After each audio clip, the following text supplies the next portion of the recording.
Hey. Hey there. Hmm? What's wrong? Why aren't you asleep yet? It's pretty late, isn't it? Don't you have work in the morning or something? What? Are you not feeling sleepy yet?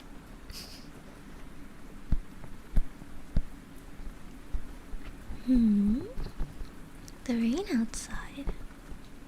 It is raining, but it's not that hard. And oh, are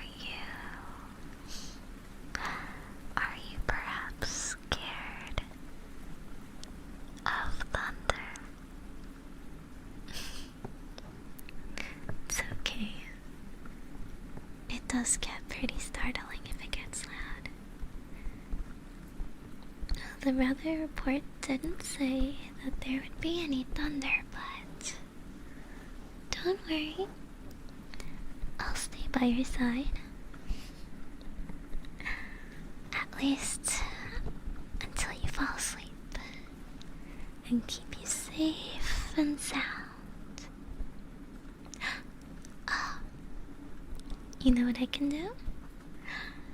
I can get you ready for bed and read you some of my favorite bedtime stories to calm you down.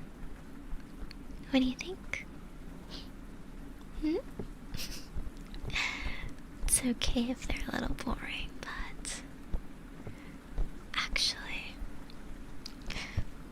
there's a pretty funny one I want to tell you. And I'll read it to you first, so you can fall asleep to the ones you already know afterwards, okay? Oh, but it looks like you didn't even do your bedtime routine yet. Did you remember to take your vitamins? Come on. I know they're not fun, but they're good for you. Haven't you grown out of the gummy bear ones already? Look, I'll take some with you. Okay? It says the dosage here is at least 2 for a fully grown adult. You are one, right? Well, I don't think taking more is necessarily a bad thing.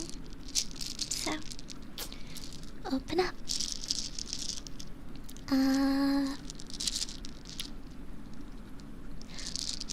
Here, I'll get you some water to swallow it with. I'll even take it with you. Here's the second one. Good job. Good. That wasn't so bad, right? Here we go. Gonna put that away.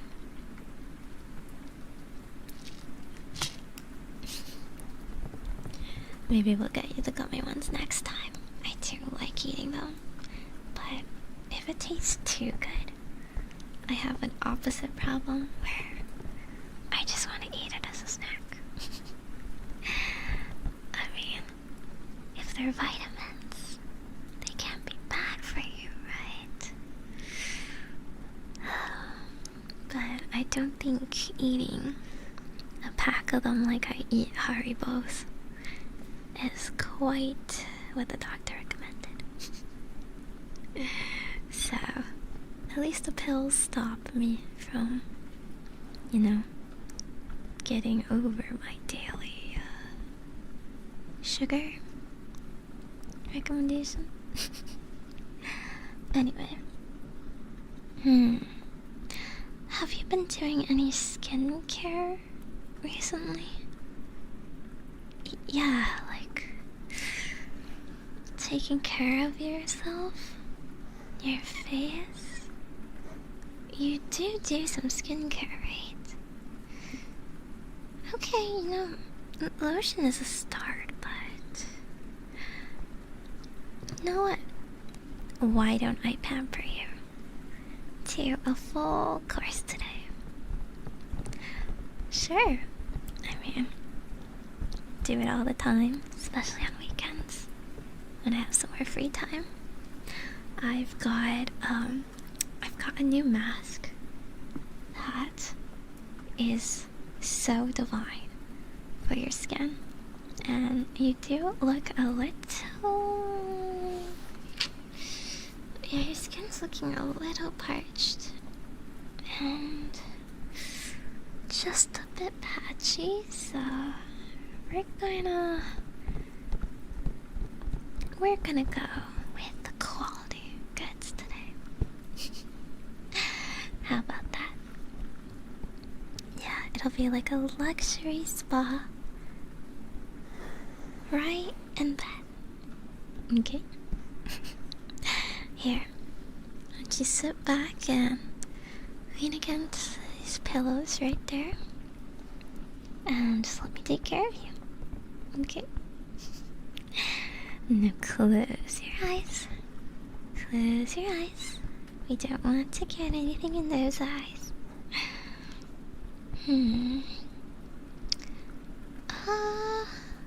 I don't suppose you wear much makeup or anything today? No products? Maybe a little bit of like sunblock or any leftover lotion? Yeah, let's just clean that off, just to be safe. Hey, you want to be wearing sunblock. Yes, even in winter, if you go outside.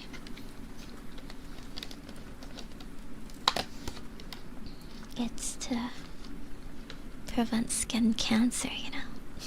Not just tanning. There we go. I'm just gonna use this and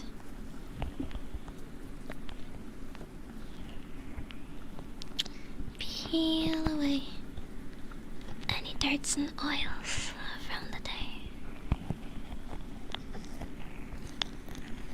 Okay. It's okay. You can still breathe. We're not going to cover your nose or your mouth.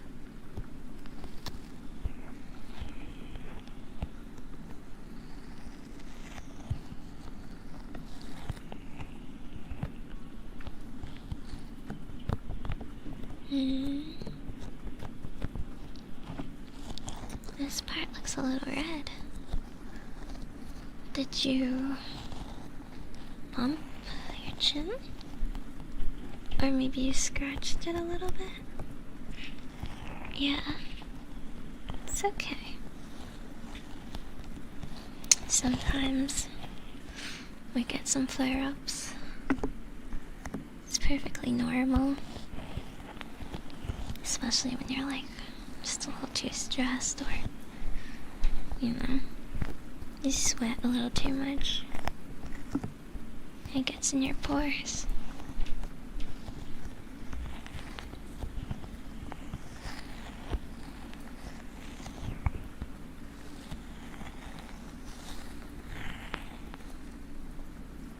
Okay, I'm going to get a little bit more aggressive on this side. I think. Did you happen to do any exfoliation lately? Yeah, I can tell. There's a lot of dead skin just kind of coming right off. It's okay. Looks like you and your skin needed this.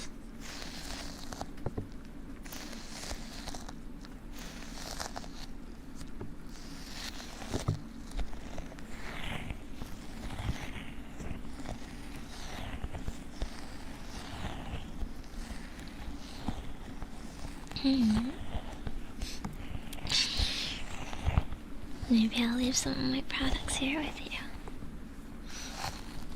if I put them by your bedside, you'll at least remember to use them, right? Or maybe I'll secretly replace all your things. I'll just sneak into the bathroom and get rid of your products. And put all of my nice, expensive ones instead. Hey, I'm teaching you how to use them right now. It's not that hard. Listen, you cannot never go overboard with too much skincare. Even if your skin feels like it's drowning, that's good. Stay hydrated, you know. We can wipe off any excess.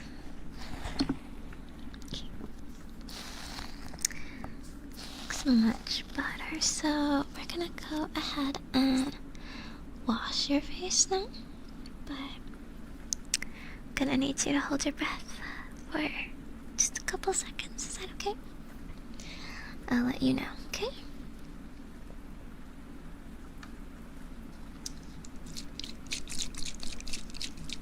Got some spray here for you. Don't worry, it's just water. Well, maybe water with a little bit of aloe treatment in it. But even if it does get in your mouth, which it shouldn't, it won't be too bad for you. Okay? Ready? Hold your breath then.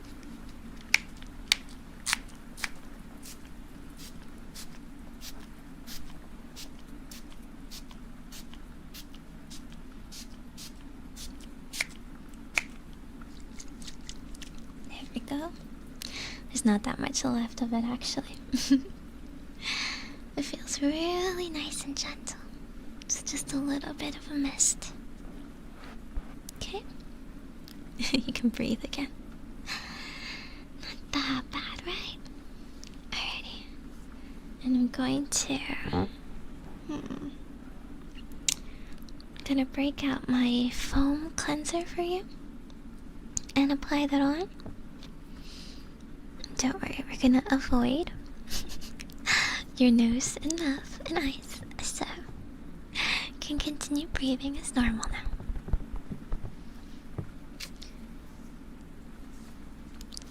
I've got this really nice foaming one.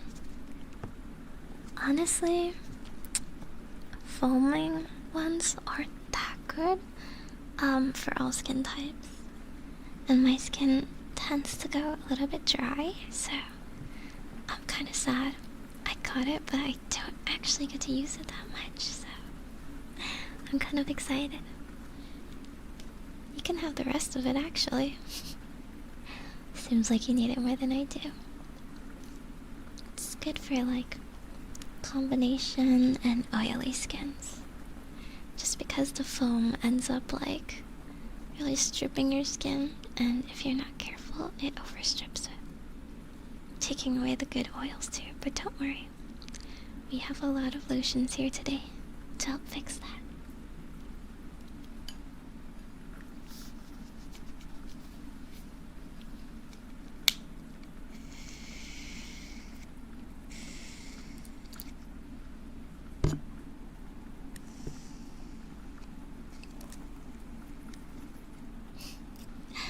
I'm pouring it out in this bowl first, so we don't accidentally drip any on you. You know, they say you shouldn't share, like, brushes. You don't want to, like, cross-contaminate anything, so how about I open a new one for you? I recently bought a new set that I've been hoping to use, so we can test this one out on you.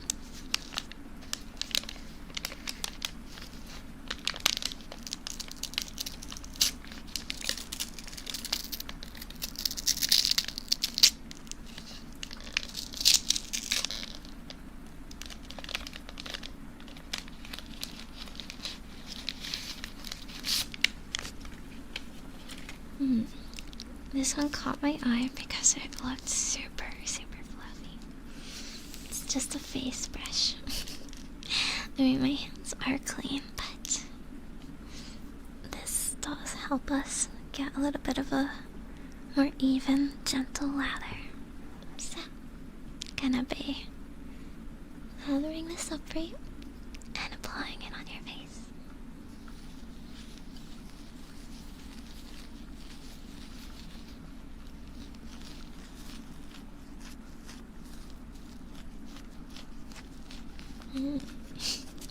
It's really building up. Oh, it smells really nice. I don't know what scents you tend to like, but my favorite ones are either the ones that smell very clean, because hey, if it smells clean, it's working right on your face. Or the ones that are slightly like fruity, because they have just this zesty energy to it that makes you feel like it's revitalizing your skin. I don't like the ones that smell too chemically. I always worry if it smells like chemicals, they're not using enough natural products. Okay.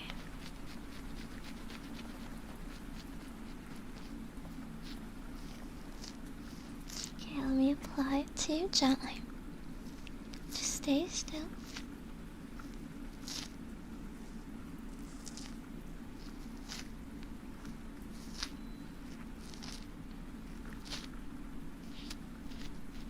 Oh. Trying not to get any in your hair.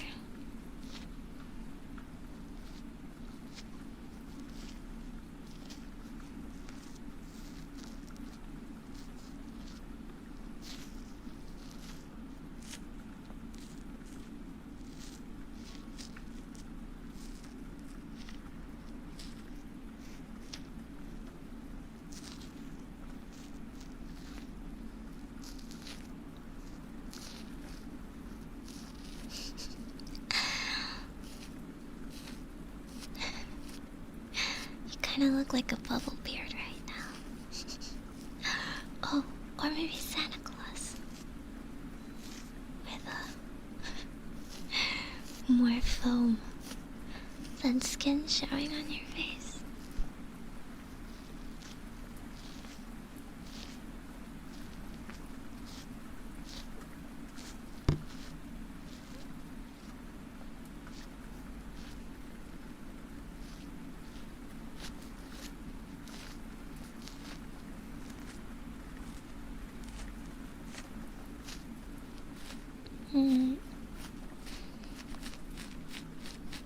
Let me just smooth it up.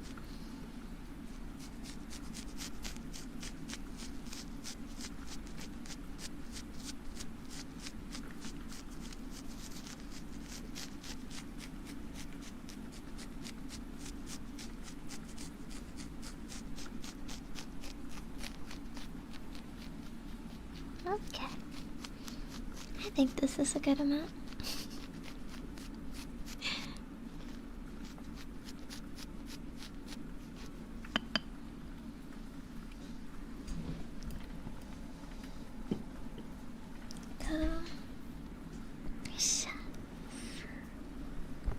And then I'm just gonna wipe it off.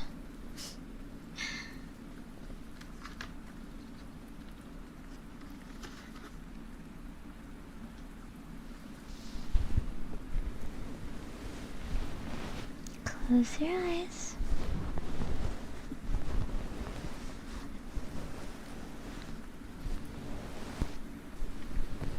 Just a damp towel.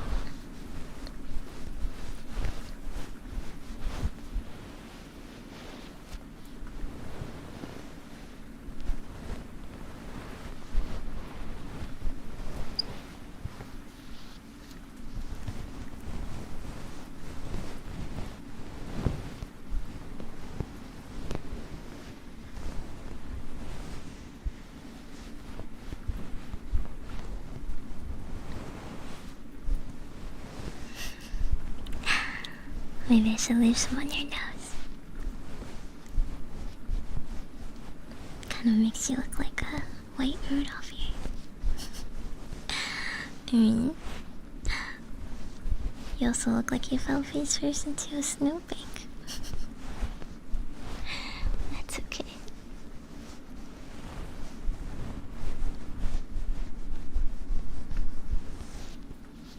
Go.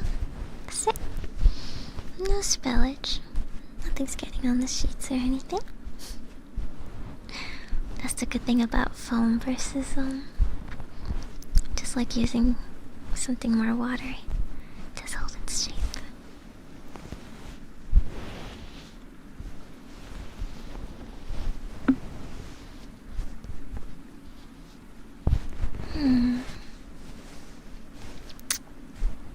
Which mask should I use on you today?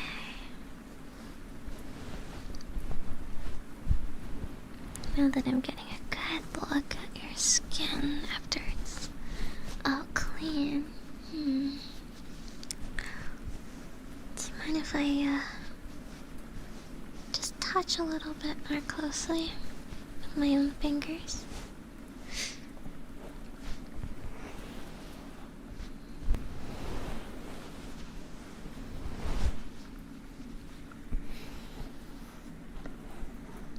Okay.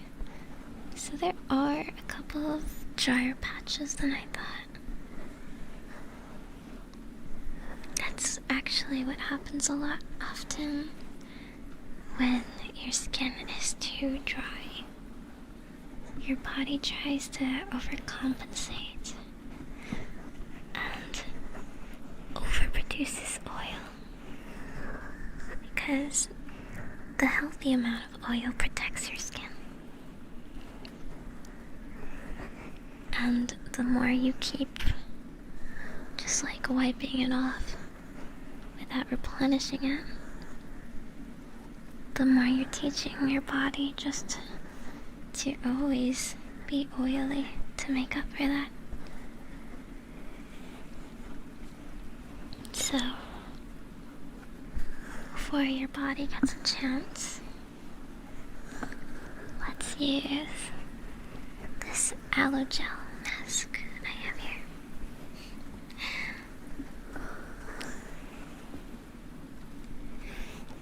It's got a nice cooling effect too, so it might help calm down some of the breakouts that you're experiencing.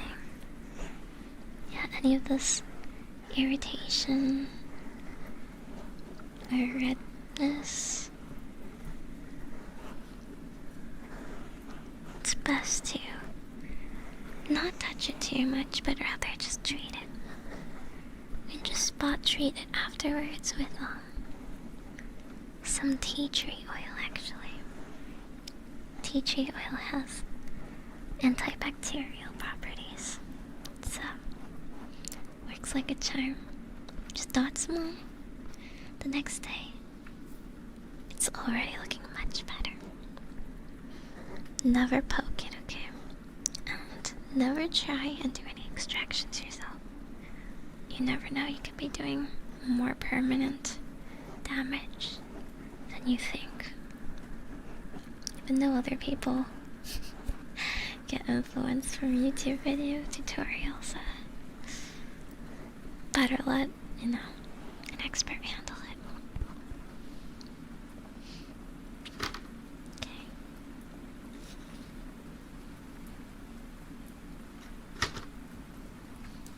We got this. This is a soothing moisture aloe vera. It's a mixture that is pretty much 92% natural, straight from the plant, actually. Korean products really focus on sourcing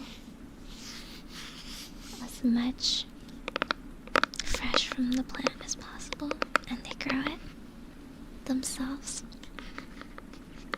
Usually from Jeju Island or any other area that is very natural.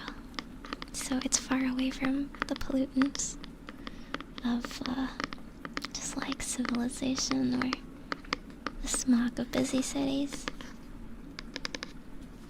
So it has a soothing effect. It's moisturizing. And it's actually used for face and body. If you ever feel like you have a dry spot somewhere else, that's how safe it is. But of course, you're gonna keep it away from accidentally ingesting it. Okay. You can feel it here. It's a little sticky. Do you mind if I apply this one with my hands? Just because if it's a bit of a mess, it's just easier to wipe my hands afterwards. Okay? Alrighty. Don't worry, I'll be gentle.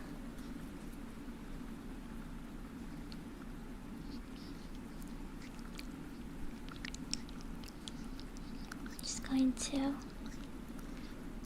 grab some and just massage it in.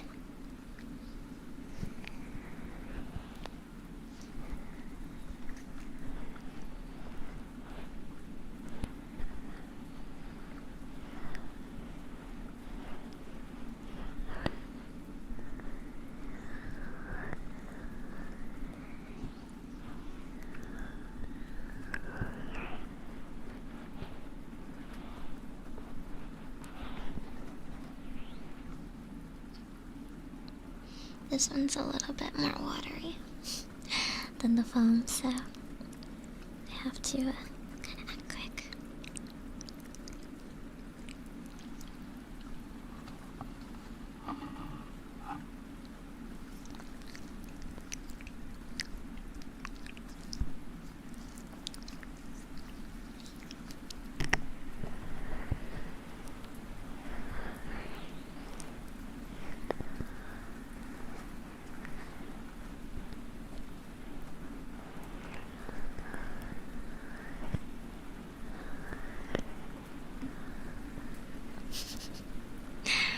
I actually really like aloe drinks as well.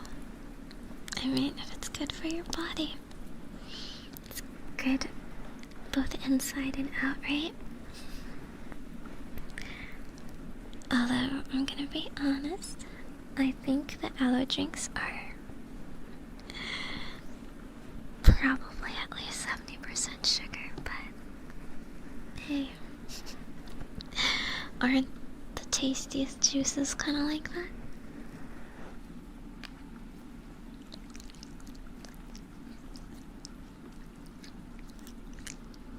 You have to get the Korean brand ones, in my opinion. They're always really good. And nowadays, they come in like a couple different flavors too. I think the original one is still my favorite, but mango's pretty good too. You can get them in like those really big box. Those like really tall bottles. I don't know, something about chewing the little aloe pieces is just so satisfying.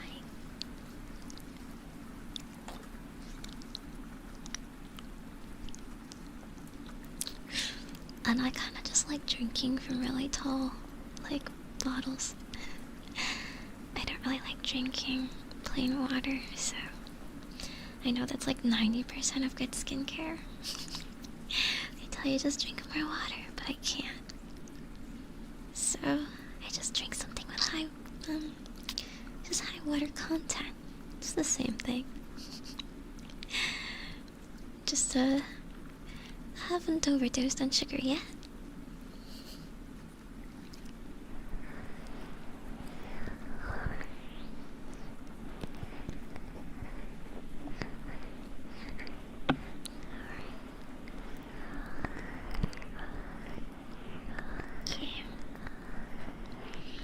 I'm actually do leave the mask on for just a little bit. So, while we wait for it to finish settling and seeping into your skin, can you feel some of it drying on you already? We don't want it to completely dry, so we're going to wipe it off before it does, but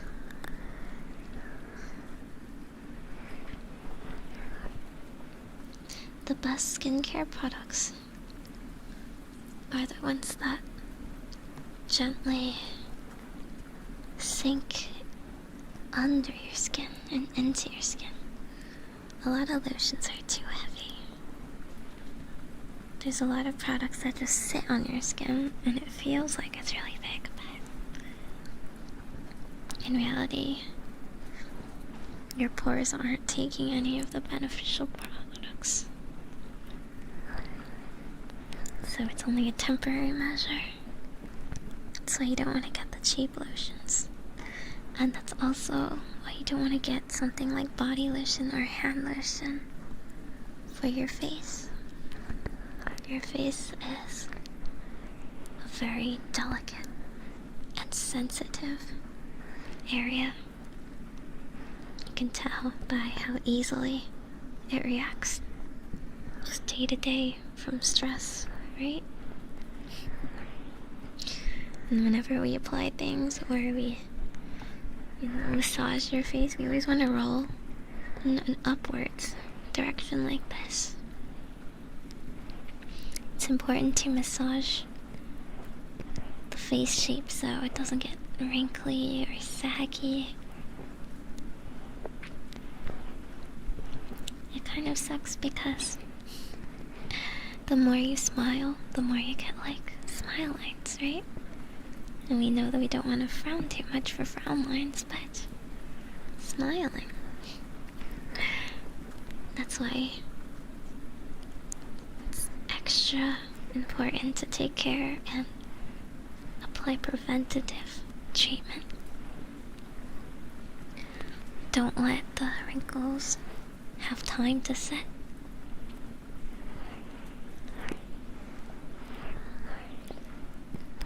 Actually, one of the more expensive products that I've tried, only in like samples because I can't afford it regularly, is made out of snail slime. And I think the reasoning is pretty sound, actually. Because if you think about snails, right? They're always sliming their way across really rough terrain nowadays. Like rocks, asphalt on the sidewalk, cement.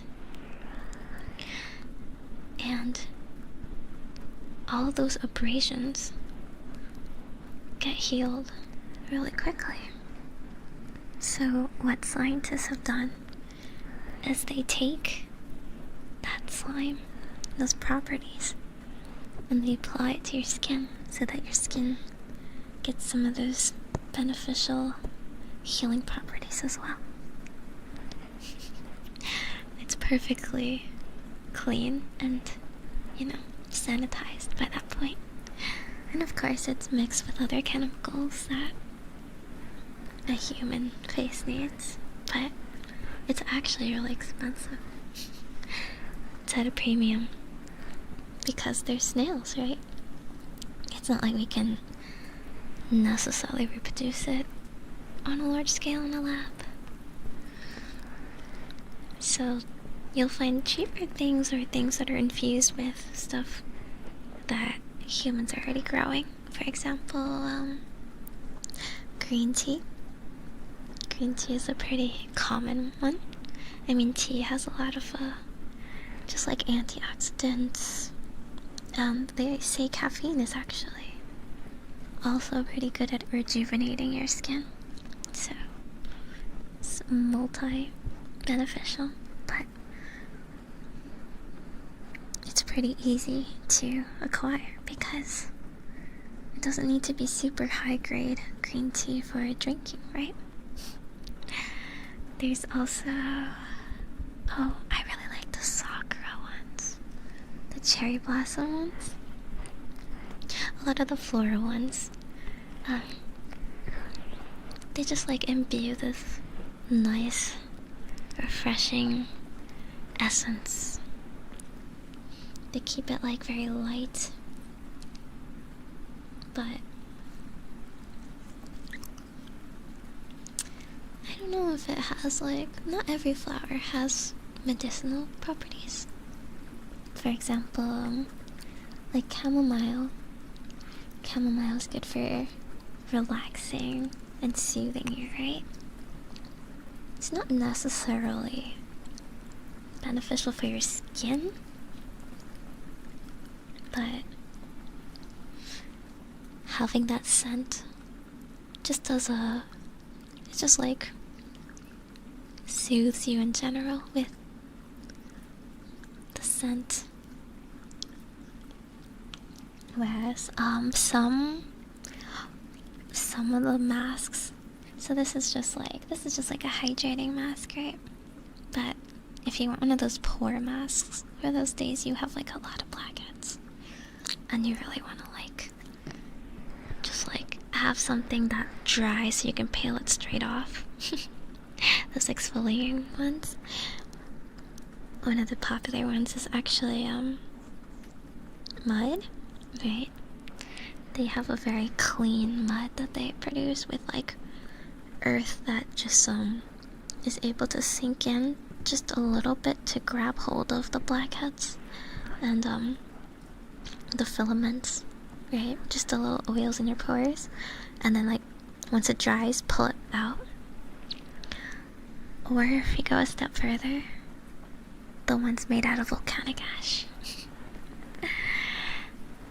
I think those are always really fascinating. Like, humanity has always been conducting science on the properties of volcanic ash, and they usually find it good for like fertilization. So they find there's properties that help clean your skin as well. I don't know the exact science though, but it seems sound. It's kind of twofold if you think about it. Like through destruction, Mother Nature finds a way to replenish. And when it's trying to strip your pores of all the impurities, it's also leaving behind, you know, a new layer of skin for you. Okay. We've let that sit long enough, so let me wipe this off as well.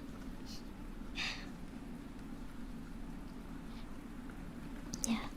For things like peel-off masks, some of them are also just, some of them may be chemical peels, so you want to watch out for the ingredients.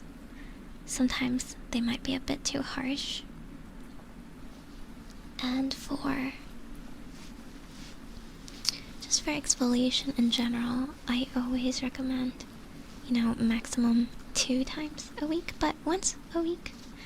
Once a week at least, you know, on days that are just not too, like, not such a, you know, skin emergency.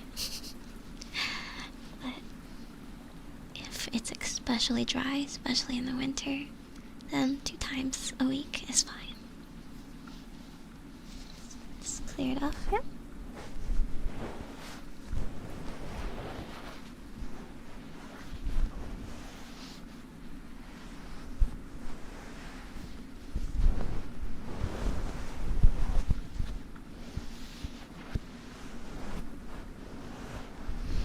If you're looking for just like a good cleanser in general that's not too harsh, and there aren't that many like fancy products near you, it's perfectly fine to look in the drugstore, but I would just avoid the big brands. I personally think those brands are just trying to sell you the brand name. Anything with salicylic acid? Sorry, I'm not very good at pronouncing science terms, but that is always going to be good for you if you happen to have trouble with your pores. When you first start off with skincare, a lot of it is really just figuring out what works with your skin, because your skin is super sensitive. Even something like pH differences in their products might set it off. Always test it, just a little bit, just one day. Don't put on too many products at once. And then know that you're not really going to see results unless you do it consistently for like at least a month.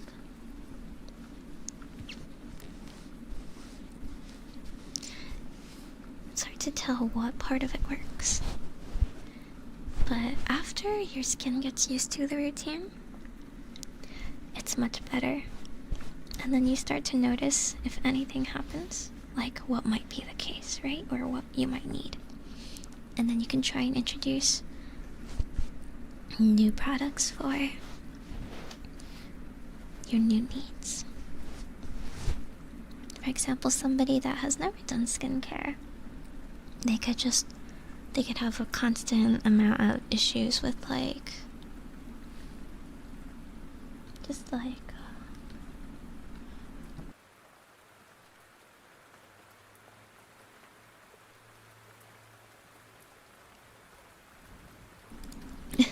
sorry, I had to.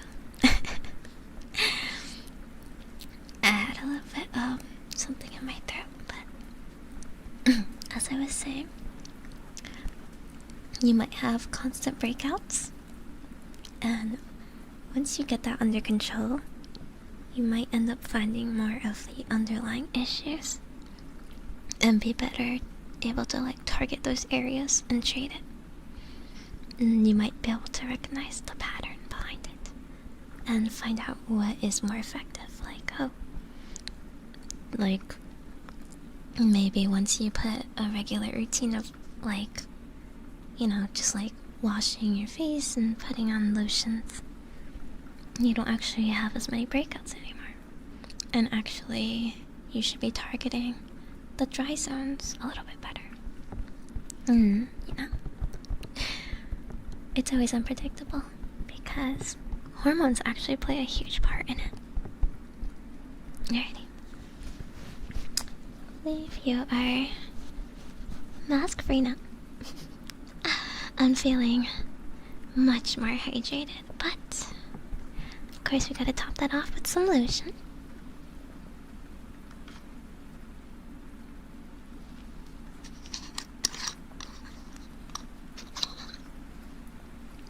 So this is the personal lotion I use at the moment. It's actually from the Body Shop. And personally, I just chose it because I like the flower. I do think they have pretty good products, so I do recommend them. They are 96% natural.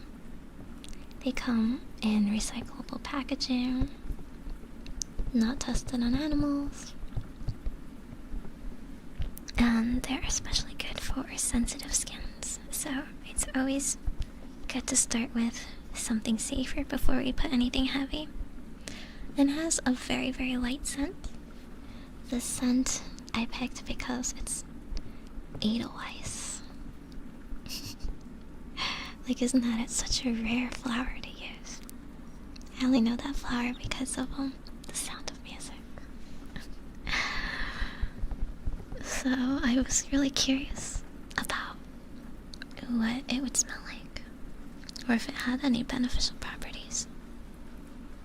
And to be honest, it's really not that heavy. I think with scents like rose and lavender, it gets a little overpowering. And strong scents might actually be bad for people who have allergies. Like, you never know, is it the product or that scent they added, right? So it's good to just start off with something with a much lighter scent.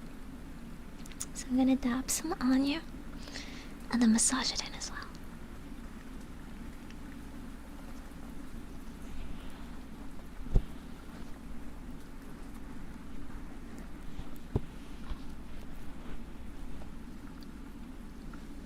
You don't actually need that much because, again, the best skincare lotions sink into your skin and they don't leave that sticky film afterwards. You want to touch your skin after you apply a good amount of lotion, and you want to feel the surface. And what we're looking for is a couple of things. You want to feel that it's hydrated and smooth, so when you roll your fingers across it, it's not like there's no patches, there's no roughness. It should be even. It should be slightly moist to touch, but not like wet. And it shouldn't leave any lotion on your finger after you let it dry for a bit and sink in. Otherwise, you over-applied. And you actually want elasticity in your skin. This is a term that a lot of people like using, but it's like that bouncy, youthful, like glow. So, you know, kind of when you pinch your cheeks or when you tap your skin, it kind of bounces back off.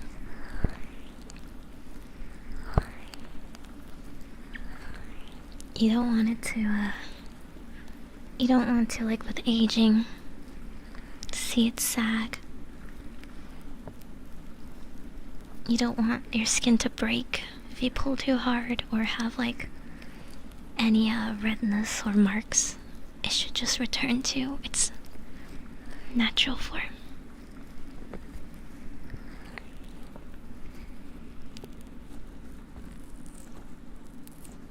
I think these are things anybody can incorporate, you know? There's a couple of face masks that I do like using.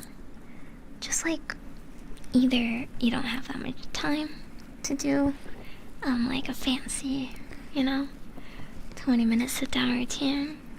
So you just pop a face mask to go and then just like read a book or something. Watch some videos while it's on. They come in a couple different like varieties. I like buying the variety packs when they're on sale. I am a big like shopping fiend for sales because I personally don't think they should be more than $1 each. Right? Like, it's just a one-use mask. I know it's loaded with good stuff, but really? Like in Korea, they're a couple cents. So I only buy them on sale in bulk, but I mean, there's no crime in just like getting one if you really need it. And I keep them on my travel like bags in case I have to like overnight somewhere else. You don't have all your products with you when you're traveling, just pop on a mask. Or you're going somewhere the next day, your face feels really like, I don't know, just tired, right? Tired and dry. Just pop one on. So there's a couple that are extra hydrating. So we've got like the honey masks, for example. Or the like the coconut oil ones. The heavier ones are very good for just kind of like flooding your face almost with much needed hydration. We've got aloe, of course. Then we've got a couple masks for like what they call like revitalizing your face. So the ones like acai or maybe bamboo, they have different like vitamins that they add to your face, antioxidants. It helps you like feel more refreshed. And then there's the category for soothing. The soothing when your face is perhaps just been in the sun for too long, actually. Or you've been wearing too many products on it already. This happens a lot with makeup, because after you take the makeup off, your like skin is almost stinging because, well, you put chemicals, you put like powders on your face, right? And you gotta clean it off with chemicals as well. You clean it off with like oils and wipes. It's pretty harsh and abrasive. So there's ones that are like more floral to help soothe your skin, so it returns to its normal form. There's actually a tomato mask as well. Whenever I look at them, sometimes I think, oh, they're so yummy sounding. Like, it makes me hungry. Like I want to drink some juice along with it. Okay. I think the lotion has settled nicely into your skin now. Did you feel that? It's not too sticky to touch. There are no excess. It's going to nicely sink in, and any excess will happily dry off in the surface as well, protecting you. So that's mostly it with your skincare. I don't think we needed to do anything too much, just because if you're not, again, if you're not like settled into a regular routine, it's not good to overload you with products. At least these are the ones I've tested and believe in. But sometimes when my skin is feeling extra like problematic, I might use a couple of different emergency products. That's where all those other fancy terms come in, like serums and stuff in between the masking and lotion step. Or some spot treatments. Those are always nice to have, but in my opinion, if you're starting a new routine, you're setting yourself up for failure if you're doing a 10-step process. Like, let's first start with baby steps. Get in 3 steps, then maybe 4. And who knows? You might happen to think you needed like just like products for oily skin, but you actually have a combination skin, right? And these things don't run cheap. Oh. Let me get that lid. Okay.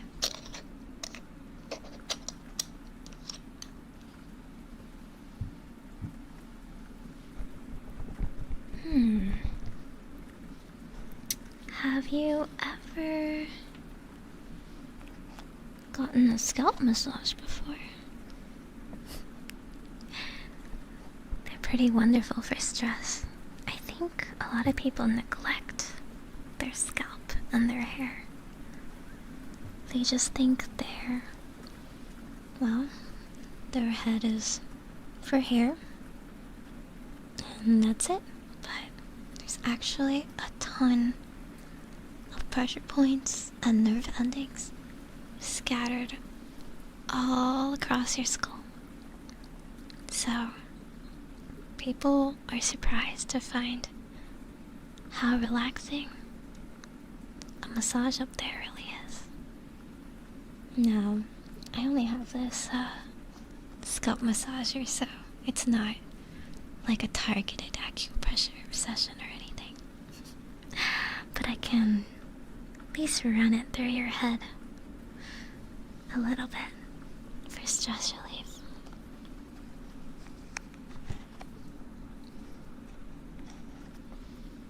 It's not too pointy.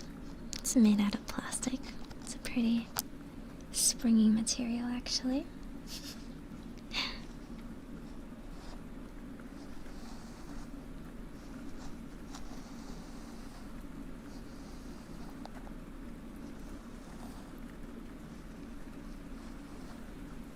Start off with a light pressure.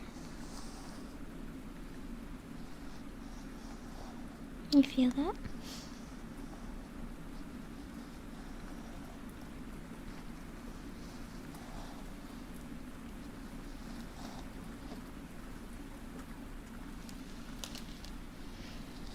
Those massagers are also great. I do like those massagers, but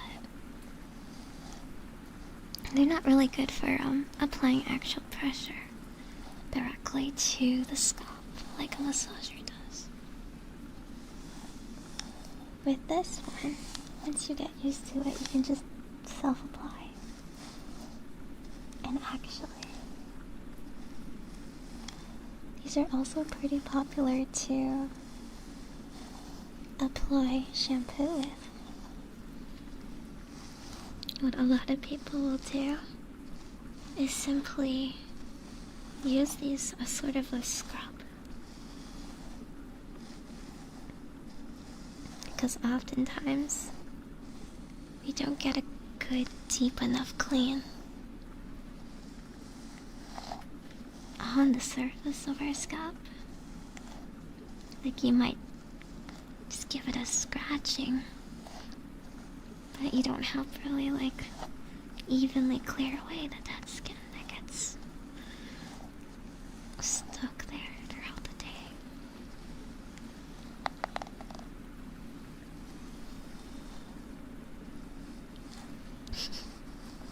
You can get a little bit deeper of a massage like this. Just really like scratch it in.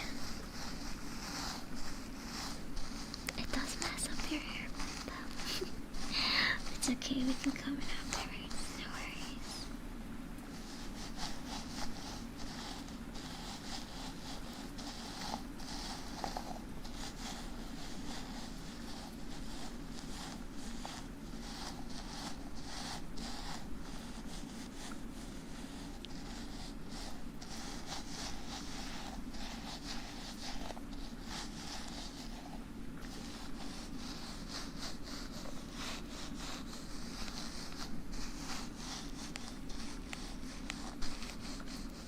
Personally, I try to regularly administer like a self-massage.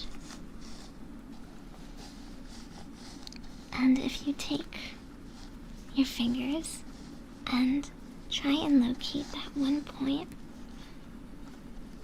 where your neck connects to your skull and kind of press around there, a lot of tension is built up right there. And most people don't realize because they think a lot of tension and headaches are just located in one space in front of your face, right? So they go for the temples. Or maybe the jaws, but the spine connects your body in a lot of points. That's why your shoulders get tense when you're stressed as well.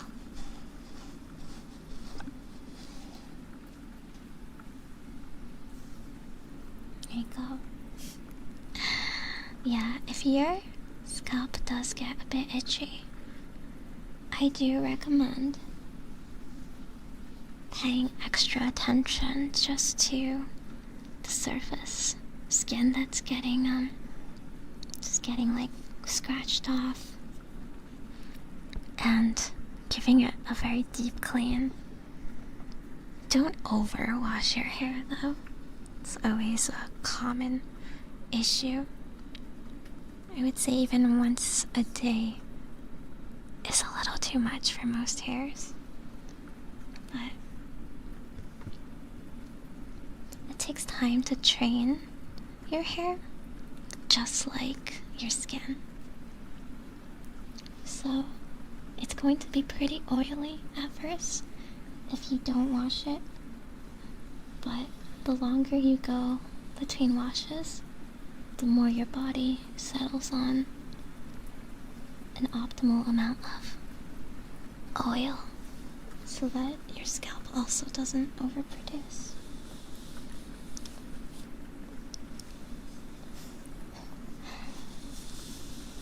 Let me comb your hair back in. Sorry for mussing it up.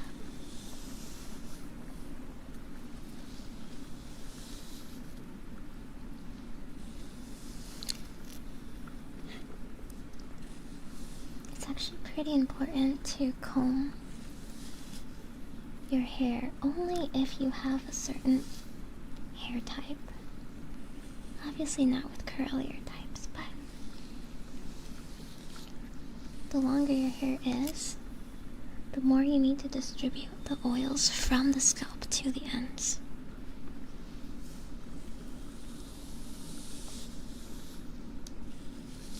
That's why the ends of your hair has the most brittle makeup, because it doesn't really have access to a lot of the oils. And why you might get split ends there and breakage. So you want to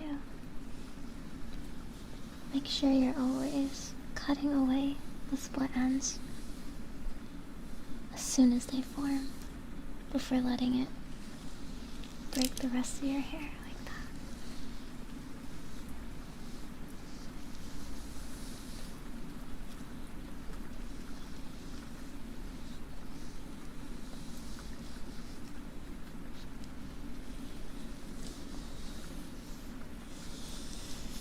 In Asia, getting regular massages is considered as important as going to the doctors,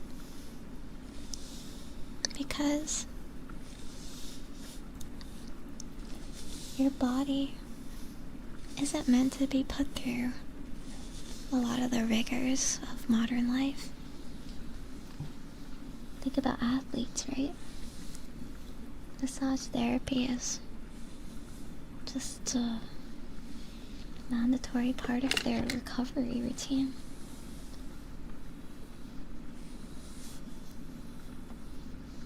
And if you keep ignoring the problems, then your body often tries to compensate,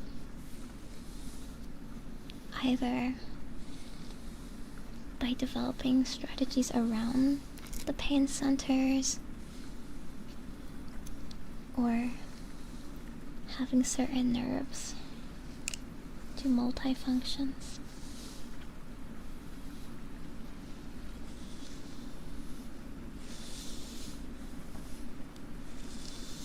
But in general, I admit my posture is probably at least 70% of the reason why I have any pain. Probably yours too. There's no optimal posture for sitting and working at your desk all day. There's no optimal posture for working your body standing on your feet all day either. Human bodies are just a little faulty like that, and we certainly don't help.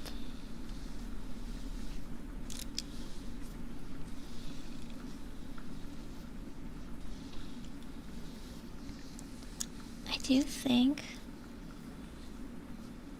that the West kind of views massages as this luxury thing instead of like a necessity. So they expect this spa experience, which is not always what you want. Like, you don't need the fancy treatments. You don't need the extra lavish oils. You just need someone with a good understanding of locating problems in your back. And like 30 minutes is honestly not enough to really treat it. If you go in for like massage for 30 minutes, oftentimes they just can only have enough time to go through their routine to check out your full body, and you start feeling certain twinges and where they're like rolling the muscles. But you need like a good hour dedicated to a deep tissue massage to really like roll out those knots. I would say the more muscular you are, the harder it is to get a good penetrative massage, because your muscle layer is often so hard and tight. Some of the problems are really like buried. But there's actually this really gimmicky massage that I've seen online. I really want to try someday. I'm not gonna lie. Some traditional things seem a little questionable, but this one, like, it just looks so good. It's a knife massage. They use these blunt kitchen knives. And what they do is they cover your entire back with towels. And they actually use the sharp side and expertly knife around all of your pressure points. And these are people that have trained, hours on hours. So they know not to hit your bones, but directly, directly in the problem spots. And knives can go much, much deeper than like what elbows and knuckles can go. So I know they only really offer those in very select locations. It looks a little bit like a gimmick. But you should check it out on YouTube sometime. It looks super relaxing. I'm not really sure about the other types of massages, just because, like, there is this one where there's this one I watched where they burn like a pile of herbs on top of your back, but they burn it like within a towel. And I just don't understand what benefits that might have to your body if you're not like ingesting the herbs, right? Plus, like, I'm going to be the first to tell you that a lot of Asian medicine is just like myth. Like dried sea animals, or like ground up shells and like some plants that they grew. They don't actually really have properties. You probably shouldn't be ingesting them. But the knife one is just a different tool. It's just a very physical workout for your back. Anyway, your hair is all nice and straightened. Maybe a little too fluffy. Sorry if that got a bit loud at points. Are you perhaps ready to be tucked in for some story time?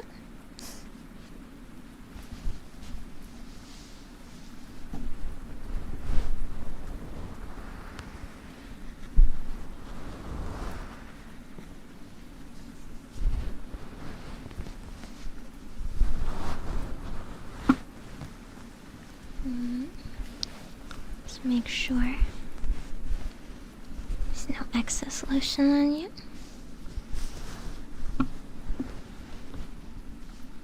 Go. Okay. Again, I have a story that I really wanted to tell first. And I don't think funny stories are the best to fall asleep to, but you let me know.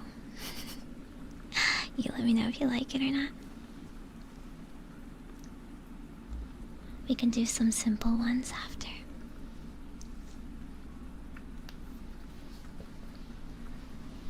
Okay. Let's get you all tucked in, okay?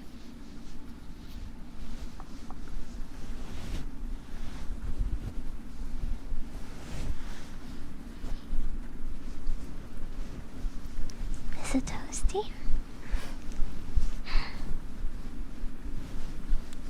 Or is this too many layers for you?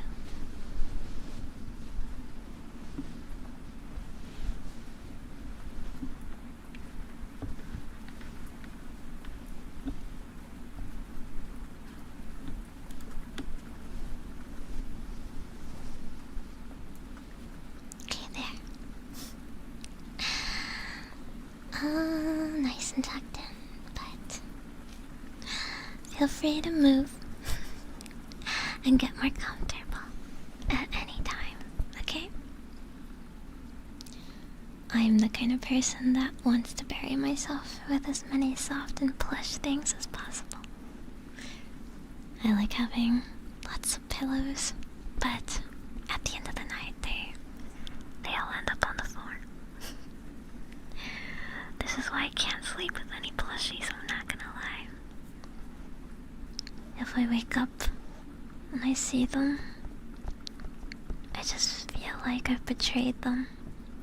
So, all of my plushies are for display only on my shelves. Okay, so this first story is the first of a couple of fairy tales. That way, you know, they're going to be short stories with an ending, and you can fall asleep anytime without wondering if you missed out. Most of them are stories that you've heard before, but might not have heard this version, so they're still fun to listen to. However, this one was actually my first, well, let's just say this is my first encounter with the source material. Was after watching a certain movie.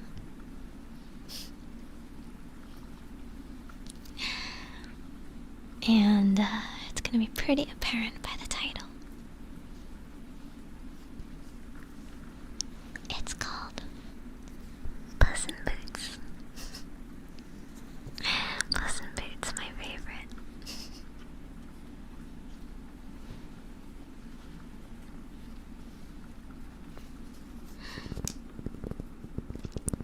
There once was a miller who, at his death, had nothing to leave his 3 sons except his mill, his donkey, and his cat. Now, the eldest son took the mill took the donkey, and, for the youngest, all that remained for him was the cat. The youngest son grumbled at this. "My brothers," said he, "will be able to earn an honest living. But when I have eaten my cat and sold his skin, I shall die of hunger." The cat, who was sitting beside him, overheard this. "Nay, master," he said, "don't take such a gloomy view of things. If you will get me a pair of boots made so that I can walk through the brambles without hurting my feet, and give me a bag, you shall soon see what I am worth." The cat's master was so surprised to hear his cat talking that at once he got him what he wanted. And the cat drew on the boots and slung the bag around his neck and set off for a rabbit warren. When he got there, he filled his bag with bran and lettuces, and stretching himself out beside it as if dead, waited until some young rabbit should be tempted into the bag. This happened very soon. A fat, thoughtless rabbit went in headlong, and the cat at once jumped up, pulled the strings, and killed it. Puss was very proud of his success, and going to the king's palace, he asked to speak to the king. When he was shown into the king's presence, he bowed respectfully, and, laying the rabbit down before the throne, he said, "Sire, here is a rabbit which my master, the Marquis of Carabas, desires me to present to your majesty." "Tell your master," said the king, "that I accept his present and am very obliged to him."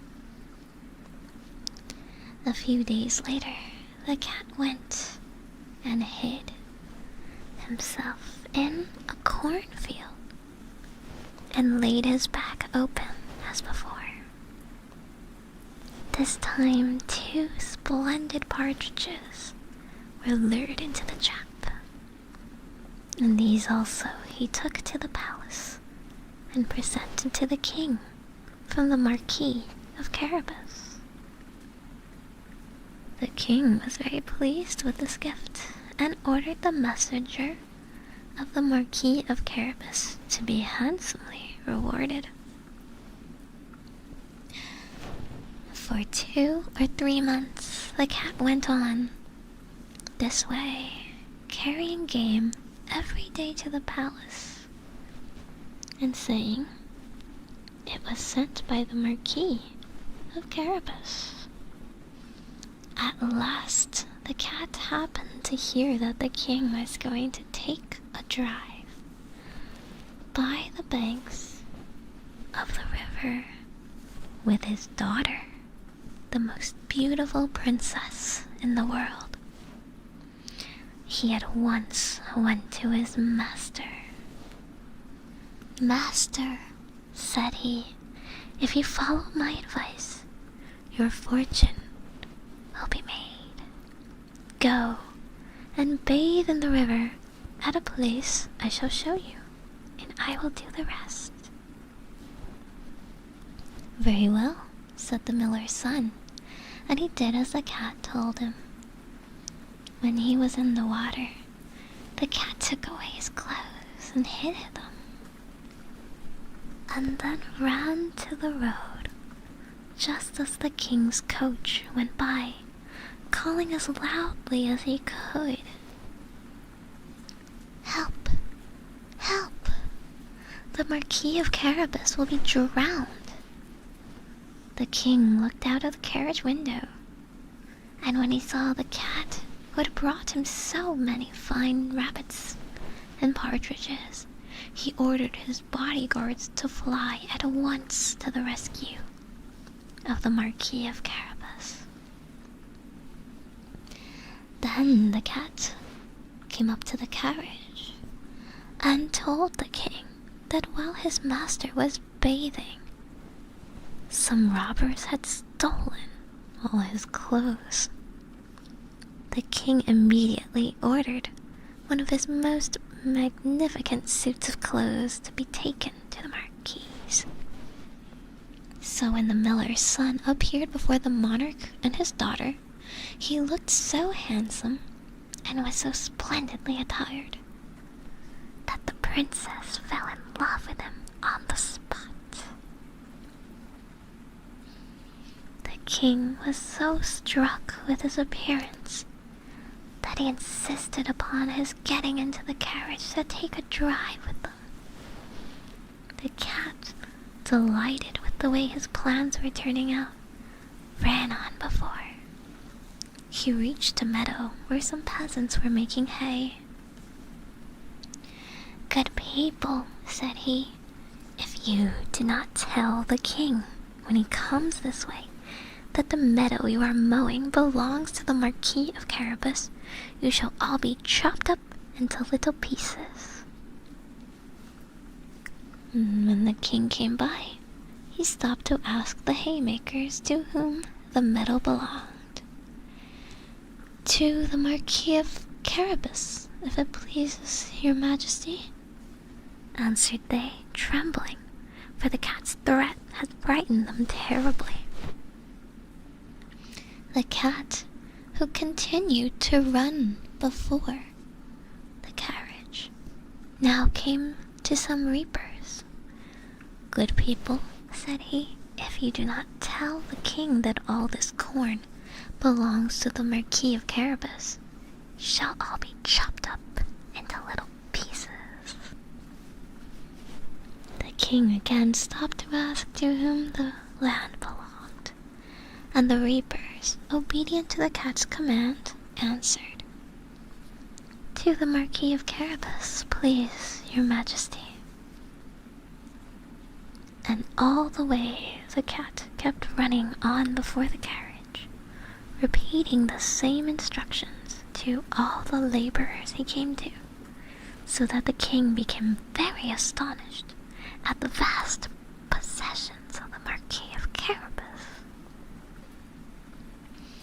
At last, the cat arrived at a great castle where... Who do you think lived but an ogre? That's right, an ogre who was very rich, for all the lands through which the king had been riding were a part of his estate.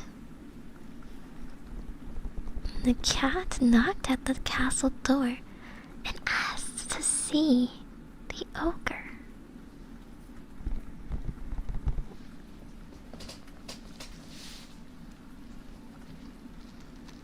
The ogre actually received him very civilly and asked him what you wanted. "If you please, sir," said the cat, "I have heard that you have the power of changing yourself into any sort of animal you please, and I came to see if it could possibly be true." "So I have," replied the ogre, and in a moment he turned himself into a lion. This gave the cat a great fright, and and he scrambled up the curtains to the ceiling. "Indeed, sir," he said, "I am now quite convinced of your power to turn yourself into such a huge animal as a lion. But I do not suppose you can change yourself into a small one, such as a mouse, for instance." "Indeed I can," cried the ogre, indignant, and in a moment the lion had vanished, while a little brown mouse frisked about the floor. In less than half a second, the cat sprang down from the curtains and, pouncing upon the mouse, gobbled him all up, before the ogre had time to change to any other shape. And now, when the king arrived at the castle gates, there stood the cat upon the doorstep, bowing and saying, "Welcome to the castle of the Marquis of Carabas." The Marquis helped the king and princess to alight, and the cat led them into a great hall where a feast had been spread for the ogre. The king was so delighted with the good looks, the charming manners, and the great wealth of the Marquis of Carabas that he said the Marquis must marry his daughter. The Marquis, of course, replied that he should only be too happy to, and the very next day he and the princess were married. As for the cat, he was given the title of Puss in Boots, and ever after only caught mice for his own amusement. The end.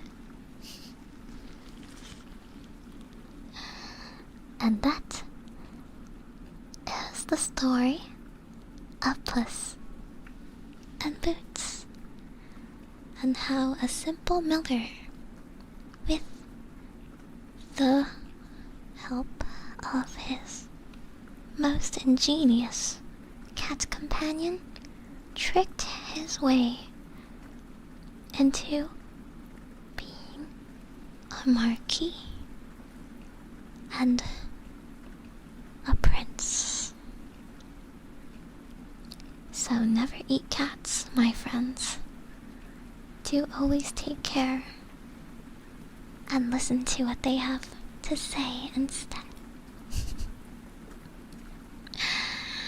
And that is one of my favorite new fairy tales that I have read. The best wingman can very well be a cat wearing a pair of boots. Now, the next story, you can settle down and simply enjoy, for you most probably have heard of it. But I like this telling of it, for though it has a happy ending,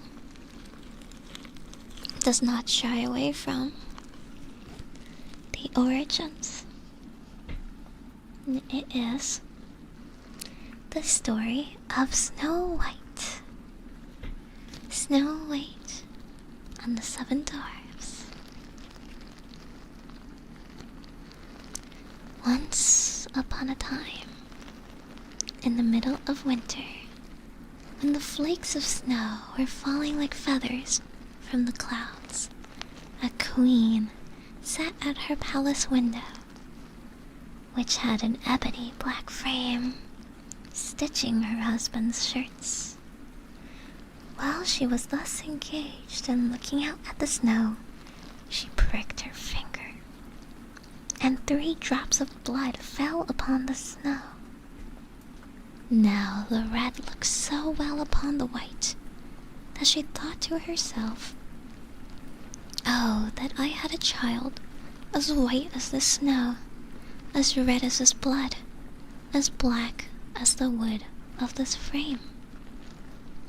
Soon afterwards, a little daughter came to her, who was as white as snow, with cheeks as red as blood, and with hair as black as ebony.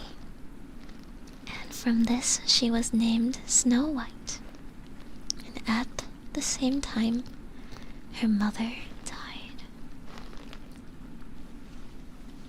About a year afterwards, the king married another wife, who was very beautiful but so proud and haughty that she could not bear anyone to be better looking than herself. She owned a wonderful mirror, and when she stepped before it and said, "Mirror, mirror on the wall, who is the fairest of us all?" it replied, "The queen is the fairest of the day." Then she was pleased, for she knew that the mirror spoke truly. Little Snow White, however, grew up and became prettier and prettier. And when she was 7 years old, she was as fair as the noonday and more beautiful than the queen herself. And the queen now asked the mirror, "Mirror, mirror on the wall, who is the fairest of us all?" it replied, "The queen was fairest yesterday. Snow White is the fairest now, they say." This angered the queen so much she became quite yellow with envy. From that hour, whenever she saw Snow White, her heart was hardened against her, and she hated the little girl. Her envy and jealousy increased so that she had no rest, day or night, and she said to a huntsman, "Take the child away into the forest. I will never look upon her again. You must kill her and bring me her heart and tongue for a token." The huntsman listened and took the maiden away. But when he drew out his knife to kill her, she began to cry, saying, "Ah, dear huntsman, give me my life. I will run into the wild forest and never come home again." This speech softened the hunter's heart, and her beauty so touched him that he had pity on her and said, "Well, run away then, poor child." But he thought to himself, "The wild beasts will soon devour you." Still, he felt as if a stone had been lifted from his heart, because her death was not by his hand. Just at that moment, a young boar came running along to the spot, and as soon as he clapped eyes upon it, the huntsman killed it, took its tongue and heart, and carried them to the queen for a token of his deed. But now poor little Snow White was left motherless and alone, and overcome with grief. She was bewildered at the sight of so many trees, and knew not which way to turn. She ran till her feet refused to go farther. Then, as it was getting dark, she saw a little house near, and entered in to rest. At this cottage, everything was very small, but very neat and elegant. In the middle stood a little table with a white cloth over it. and 7 little plates upon it, each plate having a spoon and a knife and a fork. And there were also 7 little mugs. Against the wall were 7 little beds, arranged in a row, each covered with snow-white sheets. Little Snow White, being both hungry and thirsty, ate a little morsel of porridge out of each plate and drank a drop or 2 of wine out of each mug, for she did not wish to take away the whole share of anyone. After that, because she was so tired, she laid herself down on one bed, but it did not suit. She tried another, but that was too long. A 4th was too short, and a 5th too hard. But the 7th was just the thing, and tucking herself up in it, she went to sleep. When it became quite dark, the owners of the cottage came home. 7 dwarves who dug for gold and silver in the mountains. They first lighted 7 little lamps and saw at once, for they lit up the whole room, that somebody had been in, for everything was not in the order in which they had left it. The first asked, "Who has been sitting on my chair?" The second, "Who has been eating off my plate?" The third said, "Who has been nibbling at my bread?" The 4th, "Who has been at my porridge?" The 5th, "Who has been meddling with my fork?" The 6th grumbled out, "Who has been cutting with my knife?" The 7th said, "Who has been drinking out of my mug?" Then the first, looking round, began again. "Who has been lying on my bed?" he asked, for he saw that the sheets were tumbled. At these words the others came, and looking at their beds cried out too, "Someone has been lying in our beds." But the 7th little man, running up to his, saw Snow White sleeping on it. So he called his companions, who shouted with wonder and held up their 7 lamps so that the light fell upon the little girl. "Oh heavens, oh heavens," said they, "what a beauty she is!" And they were so much delighted that they would not awaken her, but left her to sleep. And the 7th dwarf, in whose bed she was, slept with each of his fellows 1 hour, and so passed the night. As soon as morning dawned, Snow White awoke, and was quite frightened when she saw the 7 little men, but they were very friendly, and asked her what she was called. "My name is Snow White," was her reply. "Why have you come into our cottage?" they asked. Then she told them how her stepmother would have had her killed, but the huntsman had spared her life, and how she had wandered about the whole day until at last she had found their house. When her tale was finished, the dwarf said, "Will you look after our household? Be our cook, make the beds, wash, sew, and knit for us, and keep everything in neat order. If so, we will keep you here, and you shall want for nothing." And Snow White answered, "Yes, with all my heart and will."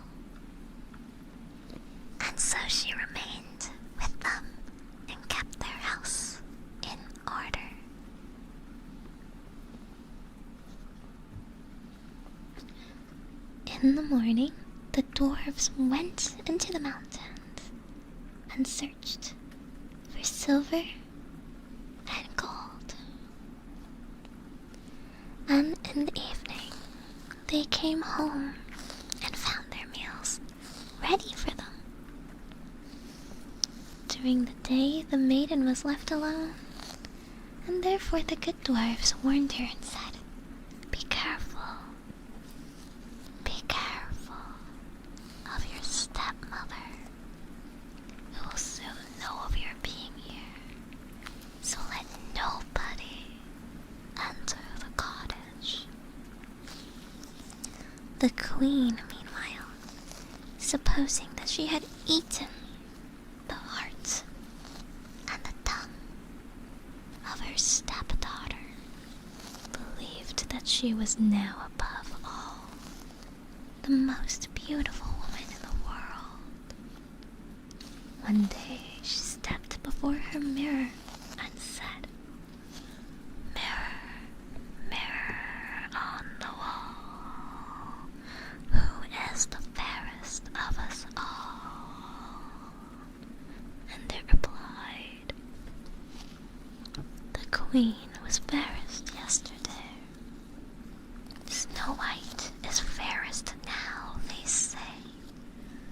The dwarves protect her from thy sway, amid the forest far away. This reply surprised her, but she knew that the mirror spoke the truth. She knew, therefore, that the huntsman had deceived her, and that Snow White was still alive. So she dyed her face, clothed herself as a peddler woman, so that none may recognize her.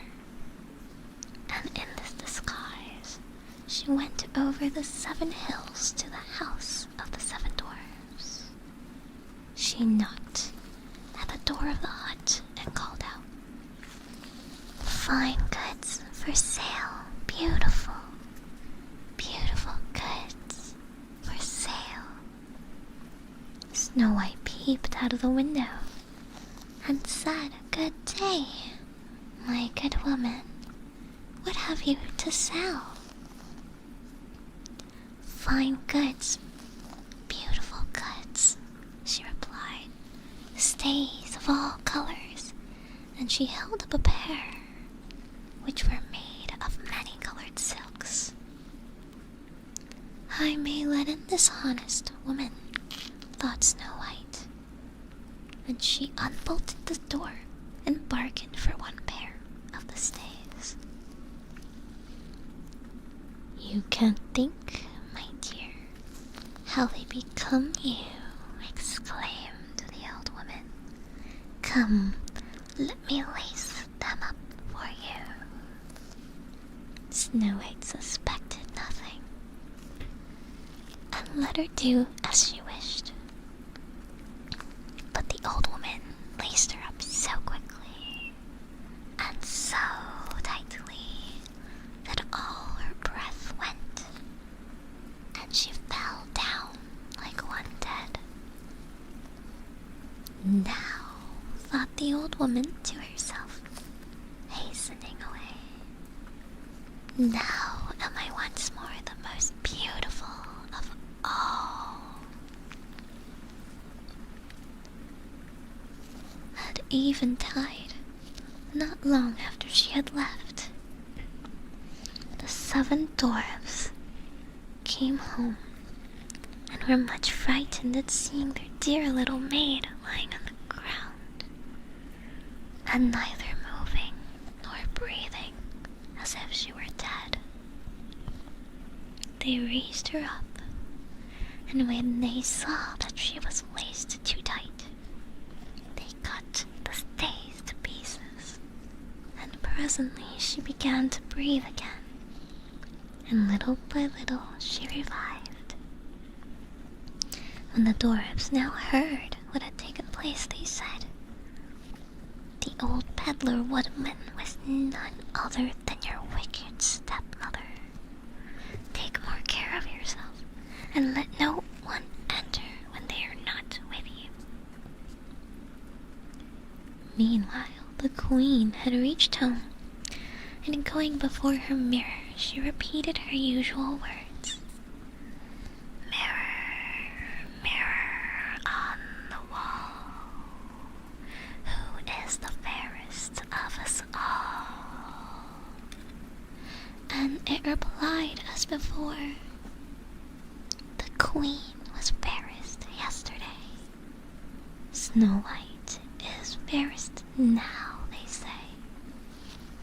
The dwarfs protect her from nice way amid the forest far away. And as soon as it had finished, all her blood rushed to her heart, for she was so angry to hear that Snow White was yet living. But now, thought she to herself, will I make something which shall destroy her completely? Thus saying, she made a poisoned comb by arts which she understood, and then disguising herself, she took the form of an old widow. She went over the 7 hills to the house of the 7 dwarfs, and knocking on the door, called out, Good wares to sell today? Good wares to sell today? Snow White peeped out and said, You must go no further, for I dare not let you in. But still, you may look, said the old woman, drawing out her poisoned comb and holding it up. The sight of this pleased the maiden so much that she allowed herself to be persuaded and opened the door. As soon as she had bought something, the old woman said, Now let me for once comb your hair properly. And Snow White consented, but scarcely was the comb drawn through the hair when the poison began to work, and the maiden fell down senseless. "You pattern of beauty," cried the wicked queen. "It is now all over for you." And so saying, she departed.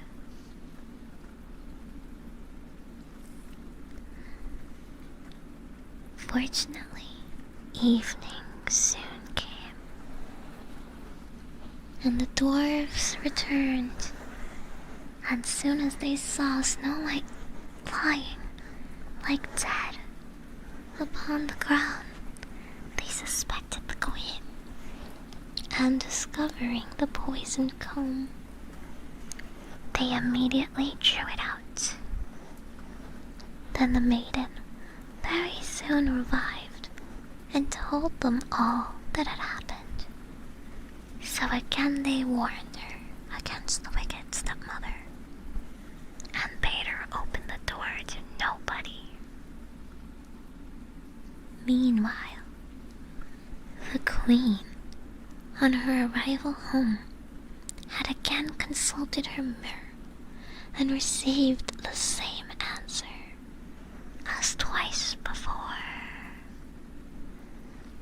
This made her tremble and foam with rage and jealousy, and she swore that Snow White should die if it cost her her whole life.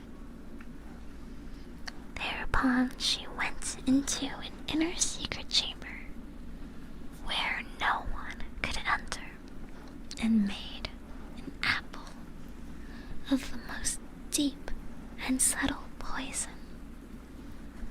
Outwardly it looked nice enough and had rosy cheeks, which would make the mouth of everyone who looked at it water. But whoever ate the smallest piece of it would surely die.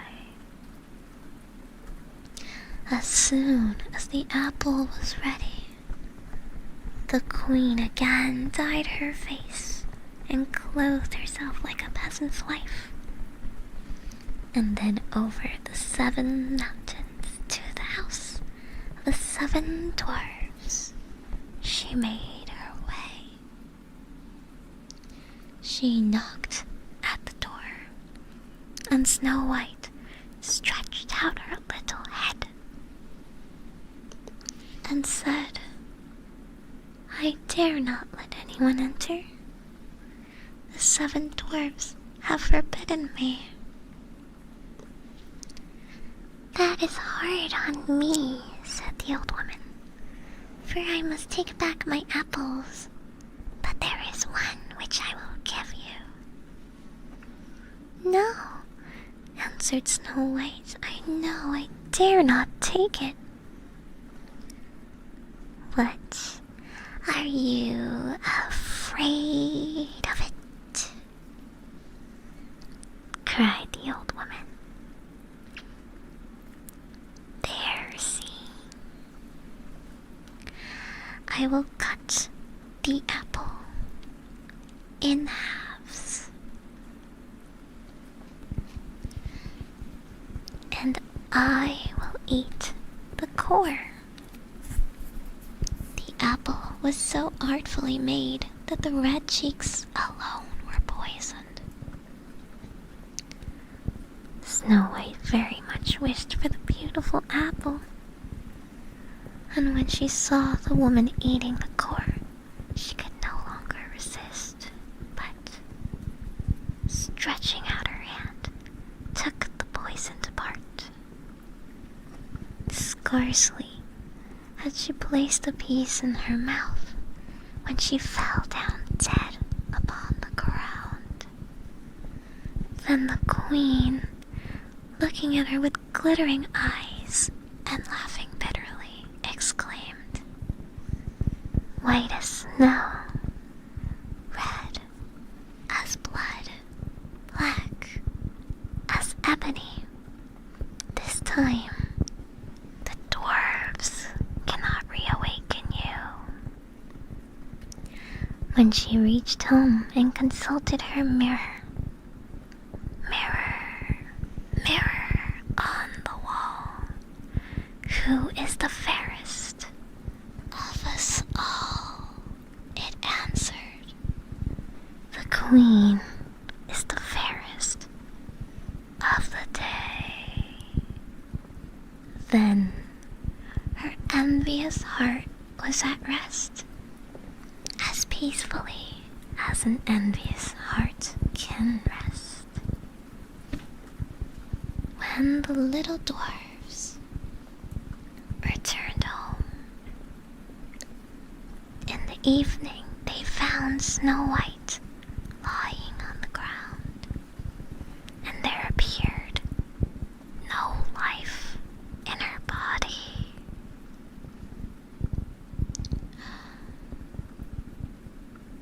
They knew her to be quite dead.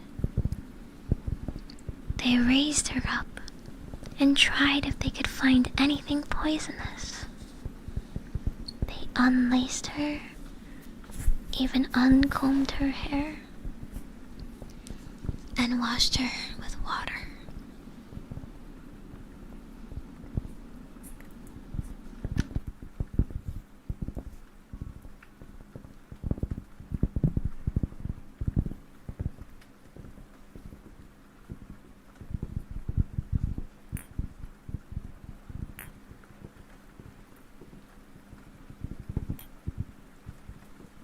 But nothing availed. The dear child was really and truly dead. Then they laid her upon a bier, and all 7 placed themselves around it, and wept for 3 days without ceasing. Then they prepared to bury her. But she still looked so fresh and lifelike, and her red cheeks had not deserted her. So they said to one another, "We cannot bury her in the cold black ground." Then they ordered a case to be made of glass. In this they could see her beauty on all sides, and the dwarves wrote her name with golden letters upon the glass, saying she was a king's daughter. Now, they placed the glass case upon the ledge of a rock, and one of them always remained by it watching. Even the birds bewailed the loss of Snow White. First came an owl, and then a raven, and last of all, a dove. For a long time, Snow White lay peacefully in her case and changed not, but looked as if she were only asleep, for she was still white as snow, red as blood, and black-haired as ebony. By and by it happened that a king's son was traveling in the forest and came to the dwarf's house to pass the night.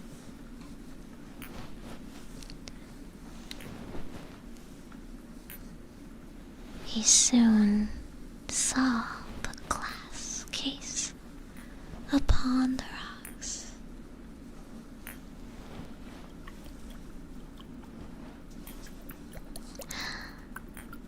When he read the golden inscription and saw the beautiful maiden lying within, he said to the dwarves, "Let me have this case, and I will pay you what you like for it." But the dwarves replied, "We will not sell it for all the gold in the world." "Then give it to me," said the prince, "for I cannot live without Snow White. I will love and protect her as long as I live." When the dwarves saw that he was so much in earnest, they pitied him, and at last gave him the case, and the prince ordered it to be carried away on the shoulders of his attendants. Finally, it happened that they stumbled over a rut, and with the shock, the piece of poisoned apple which lay in Snow White's mouth fell out. Very soon she opened her eyes, and raising the lid of the glass case, she rose up and asked, "Where am I?" Full of joy, the prince answered, "You are safe. You are safe with me." And he told to her what she had suffered, and how he would rather have her than any other for his wife. And he asked her to accompany him home to the castle of the king his father. Snow White consented, and when they arrived there, they were to be married with great splendor and magnificence. Now Snow White's stepmother was also invited to the wedding. And when she was dressed in all her finery to go, she first stepped in front of the mirror and asked, "Mirror, mirror on the wall, who is the fairest of us all?" And the mirror replied, "The queen was fairest yesterday. The prince's bride is now, they say." At these words, the queen was in such a fury, and was so terribly mortified, that she knew not what to do with herself. At first, she resolved not to go to the wedding, but she could not resist to see the princess. So she went, but as soon as she saw the bride, she recognized it was Snow White, and was so terrified with rage and astonishment that she rushed out of the castle and was never heard of again. The end. And that was the tale of Snow White and the Seven Dwarfs. In this one, the evil queen did not truly get her comeuppance, but perhaps we learn that her envy was in vain.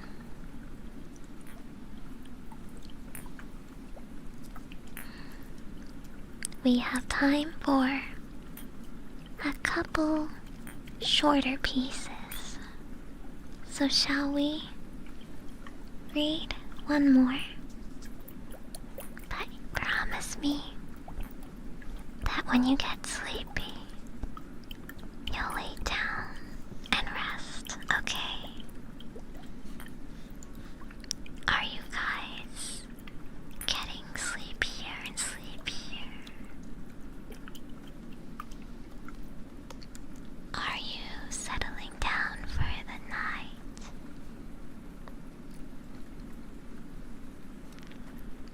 Are you guys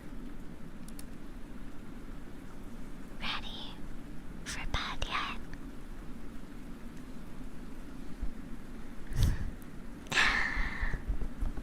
It's very late, so you mustn't stay up any longer. Okay? Make sure to close your eyes. Close your eyes. Alrighty? We can't have you staying up just to listen to the stories when they're meant to put you to sleep now, are we?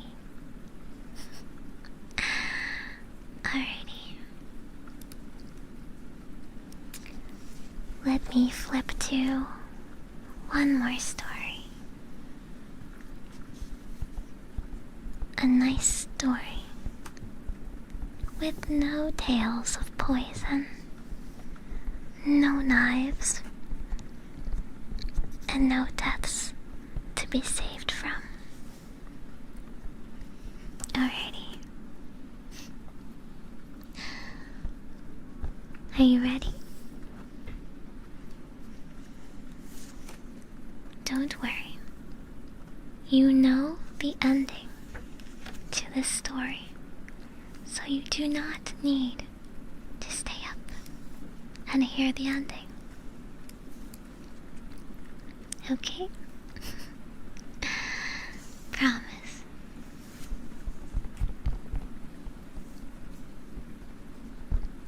It is the story of the ugly duckling. It was beautiful in the country. It was summertime. The wheat was yellow, the oats were green, the hay was stacked up in the green meadows, and the stork paraded about on his long red legs, talking in Egyptian, which language he had learned from his mother. The fields and meadows were skirted by thick woods, and a deep lake lay in the midst of the woods. Yes, it was indeed beautiful in the country. The sunshine fell warmly on an old mansion, surrounded by deep canals, and from the walls down to the water's edge there grew large burdock leaves so high that children could stand upright among them without being seen.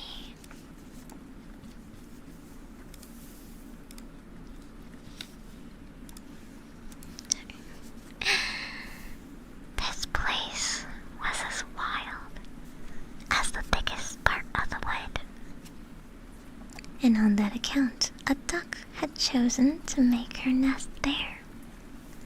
She was sitting on her eggs, but the pleasure she had felt at first was now almost gone, because she had been there for so long, and had so few visitors, for the other ducks preferred swimming on the canals to sitting among the burdock leaves gossiping with her.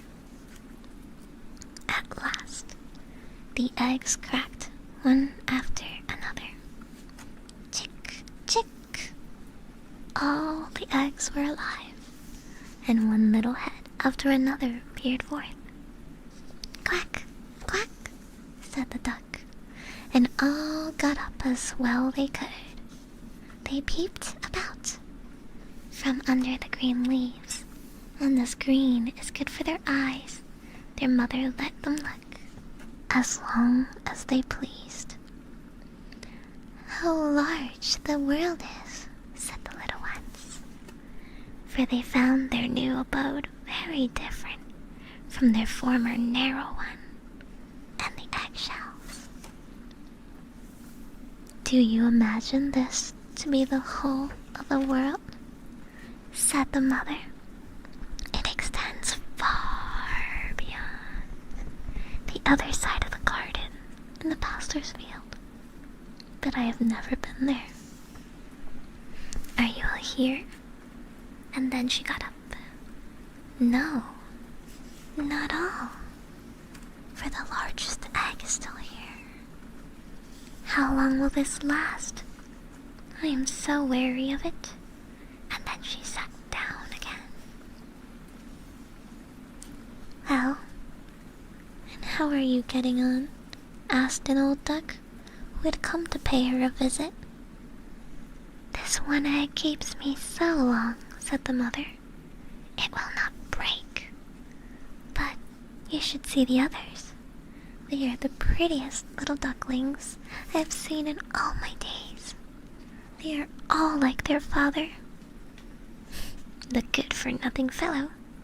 He has not been to visit me once. Let me see the egg.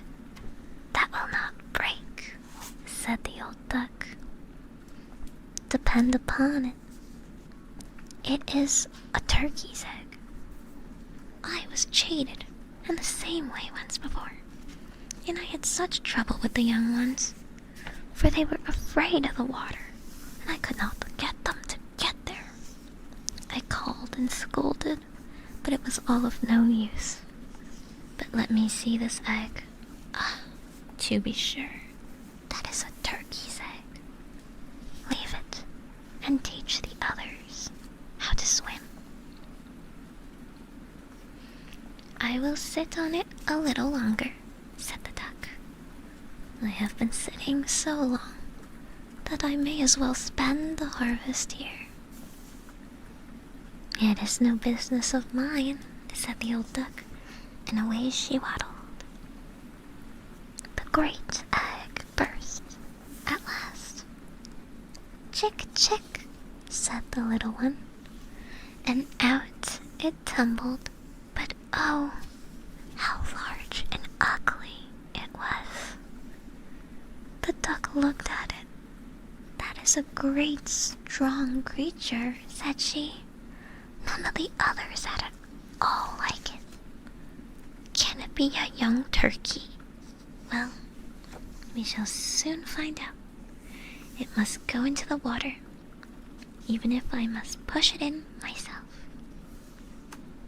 The next day, there was delightful weather. The sun shone brilliantly and warm upon the green leaves. When the mother duck, with all her family, went down to the canal, plump she went into the water. "Quack, quack," said she, and one duckling after another jumped in. The water closed over their heads, but all came up again and swam together quite easily.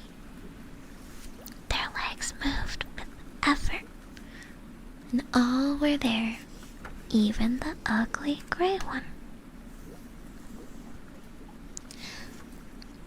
"No, that is not a turkey," said the old duck. "Only see how prettily it moves its legs, how upright it holds itself.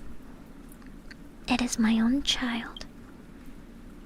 It is also really very pretty if you look closely at it. Quack, quack. Now come with me.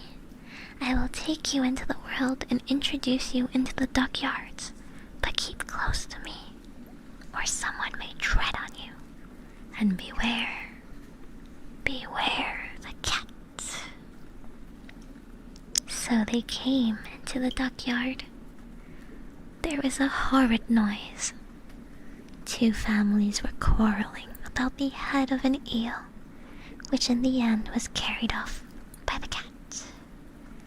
"See, my children, such is the way of the world," said the mother duck, wiping her beak, for she too was fond of eels. "Now use your legs," said she. "Keep together, and bow to the old duck you see yonder. She is the most distinguished of all the fowls present, and is of Spanish blood, which accounts for her dignified appearance and manners. And look, she has a red rag on her leg that is considered extremely handsome, and is the greatest honor a duck can have. Don't turn your feet inwards. A well-educated duckling always keeps his legs far apart, like his father and mother, just so. Look. Now bow your necks and say quack." And they did as they were told. But the other ducks, who were in the yard, looked at them and said aloud, "Just see. Now we have another brood, as if there were not enough of us already. And fie, how ugly that one is. We will not endure it." And immediately one of the ducks flew at him and bit him in the neck. "Leave him alone," said the mother. "He is doing no one any harm."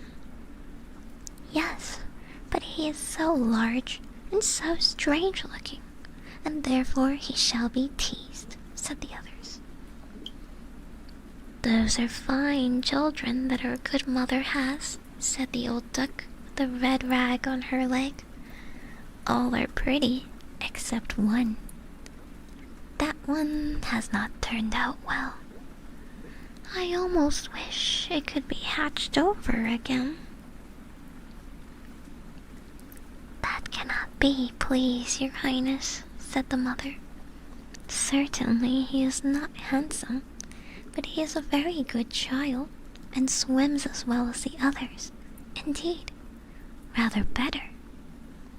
I think he will grow like the others all in good time, and perhaps will look smaller. He stayed so long in the eggshell. That is the cause of the difference. and she scratched the duckling's neck and stroked his whole body. Besides, added she, he is a drake. I think he will be very strong, so it does not matter so much. He will fight his way through. The other ducks are very pretty, said the old duck. Pray make yourselves at home, and if you find an eel's head, you can bring it to me. So they made themselves at home. But the poor little duckling, who was last out of his shell and who was so ugly, was bitten, pecked, and teased by both ducks and hens. It is so large, said they all, and the turkey, who had come into the world with spurs on, and therefore fancied himself as an emperor, puffed himself up like a ship in full sail, and marched up to the duckling, quite red with passion. The poor little thing scarcely knew what to do. He was quite distressed, because he was so ugly, and because he was the jest of the poultry yard. So passed the first day, and afterwards matters grew worse and worse and worse. The poor duckling was scorned by all. Even his brothers and sisters behaved unkindly, and were constantly saying, "May the cat take you, you nasty creature." The mother said, "Oh, if you were only far away." The ducks bit him, the hens pecked him, and the girl who fed the poultry even kicked him. He ran through the hedge, and the little birds in the bushes were terrified. "That is because I am so ugly," thought the duckling, shutting his eyes. But he ran on. At last he came to a wide moor where lived some wild ducks. Here he lay the whole night, very tired and comfortless. In the morning, the wild ducks flew up and saw their new companion. "Pray, who are you?" said they. And our little duckling turned himself in all directions and greeted them as politely as possible. "You really are uncommonly ugly," said the wild ducks. "However, that does not matter to us, provided you do not marry into our families." Poor thing, he had never even thought of marrying. He only begged permission to lie among the reeds and drink the water from the moor. There he lay for 2 whole days. On the 3rd day, there came 2 wild geese, or rather ganders, who had not been long out of their eggshells, which accounts for their impertinence. "Harkee," said they, "you are so ugly that we like you very well. Will you come with us and be a bird of passage? On another moor, not far from this, are some dear sweet wild geese, as lovely creatures as have ever said hiss hiss. You are truly in the way to make your fortune, ugly as you are." Bang! A gun went off all at once, and both wild geese scattered. Bang! It went off again. Whole flocks of wild geese flew up from among the reeds, and another report followed. There was a grand hunting party. The hunters lay in ambush all around. Some were even sitting among the trees, whose huge branches stretched far over the moor. The blue smoke rose through the thick trees like a mist and was dispersed as it fell over the water. The hounds splashed about in the mud, and the reeds and rushes bent in all directions. How frightened the poor little duck was! He turned his head, thinking to hide it under his wings, and in a moment, a most formidable-looking dog stood close to him. His tongue hanging out of his mouth, his eyes sparkling fearfully. He opened wide his jaws at the sight of our duckling, showing him his sharp white teeth. And splash, splash, he was gone. Gone without hurting him. Well, let me be thankful, sighed the duck. I am so ugly that even the dog will not eat me. And now he lay still, though the shooting continued among the reeds, shot following shot. The noise did not cease till late into the day. And even then the poor little thing did not dare look out and stir. He waited several hours before he looked around him and then hurried away from the moor as fast as he could. He ran over fields and meadows, though the wind was so high that he had some difficulty in moving.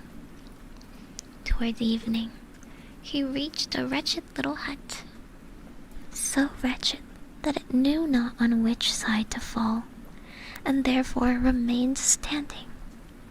The wind blew violently, so that our poor little duckling was obliged to support himself on his tail in order to stand against it.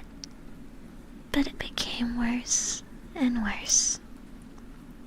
He then noticed that the door had lost one of its hinges and hung so awry that he could creep through the crack into the room. And so he went in. In this room lived an old woman with her tomcat and her hen. The cat, whom she called her little son, knew how to set up his back and purr, and indeed, he could even throw out sparks when stroked the wrong way. The hen had very short legs, and was therefore called Chicky Short Legs. She laid very good eggs, and the old woman loved her as her own child. The next morning, the new guest was discovered, and the cat began to mew, and the hen to cackle. "What is the matter?"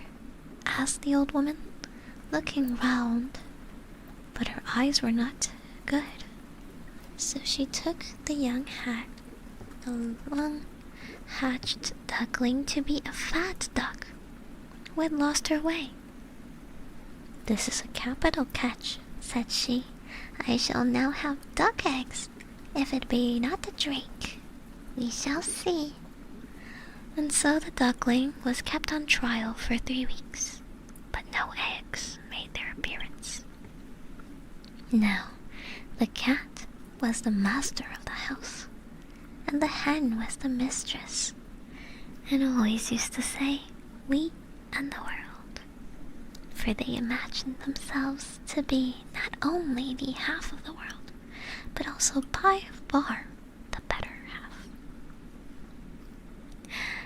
The duckling thought it was possible to be of a different opinion, but that the hen would not allow. "Can you lay eggs?" asked she. "No." "Well then, hold your tongue," And the cat said, "Can you sit up on your back? Can you purr?" "No." "Well then, you should have no opinion when reasonable people are speaking." So the duckling sat alone in a corner and felt very miserable. However, he happened to think of the fresh air and bright sunshine, and these thoughts gave him such a strong desire to swim again that he could not help telling it to the hen. "What ails you?" said the hen. "You have nothing to do, and therefore brood over these fancies. Either lay eggs or purr, then you will forget them. But it is so delicious to swim," said the duckling. "So delicious when the waters close over your head and you plunge to the bottom." "Well, that is a queer sort of pleasure," said the hen. "I think you must be crazy."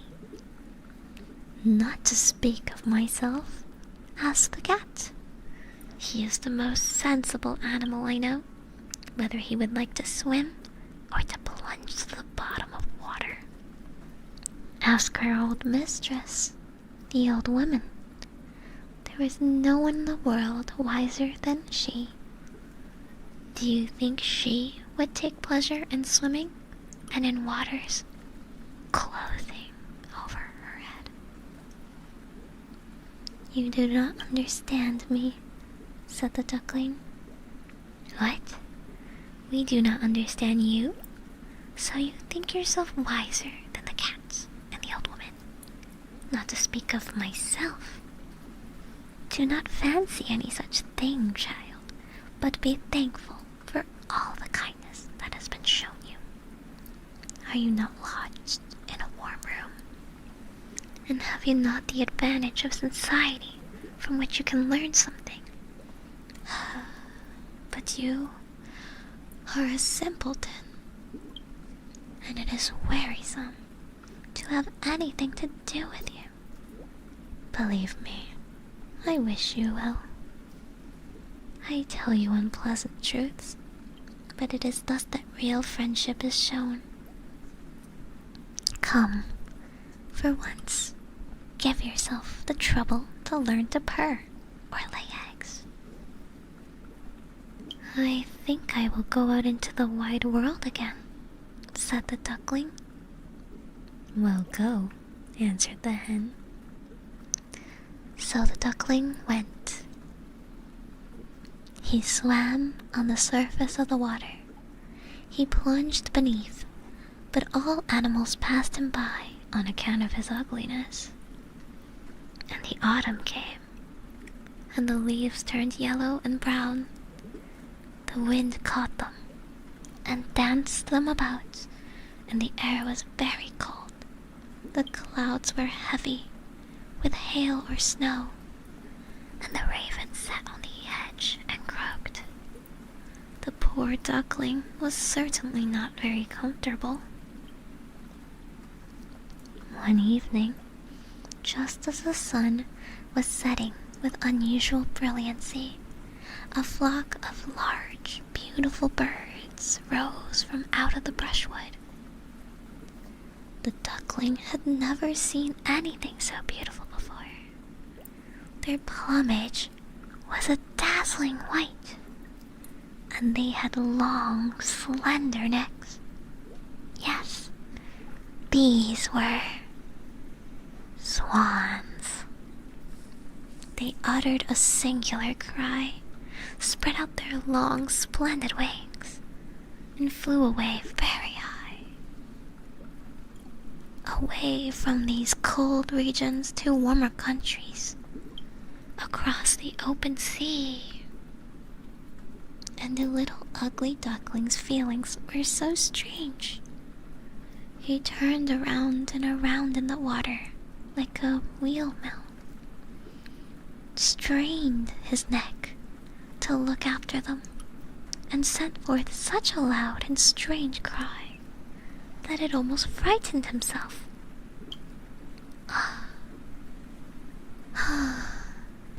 He could not forget them, those noble birds, those happy birds. When he could see them no longer, he plunged to the bottom of the water, and when he rose again, was almost beside himself.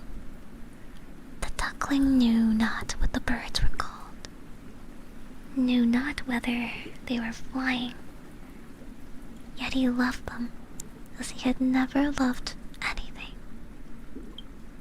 He envied them not. It would never have occurred to him to wish such beauty for himself.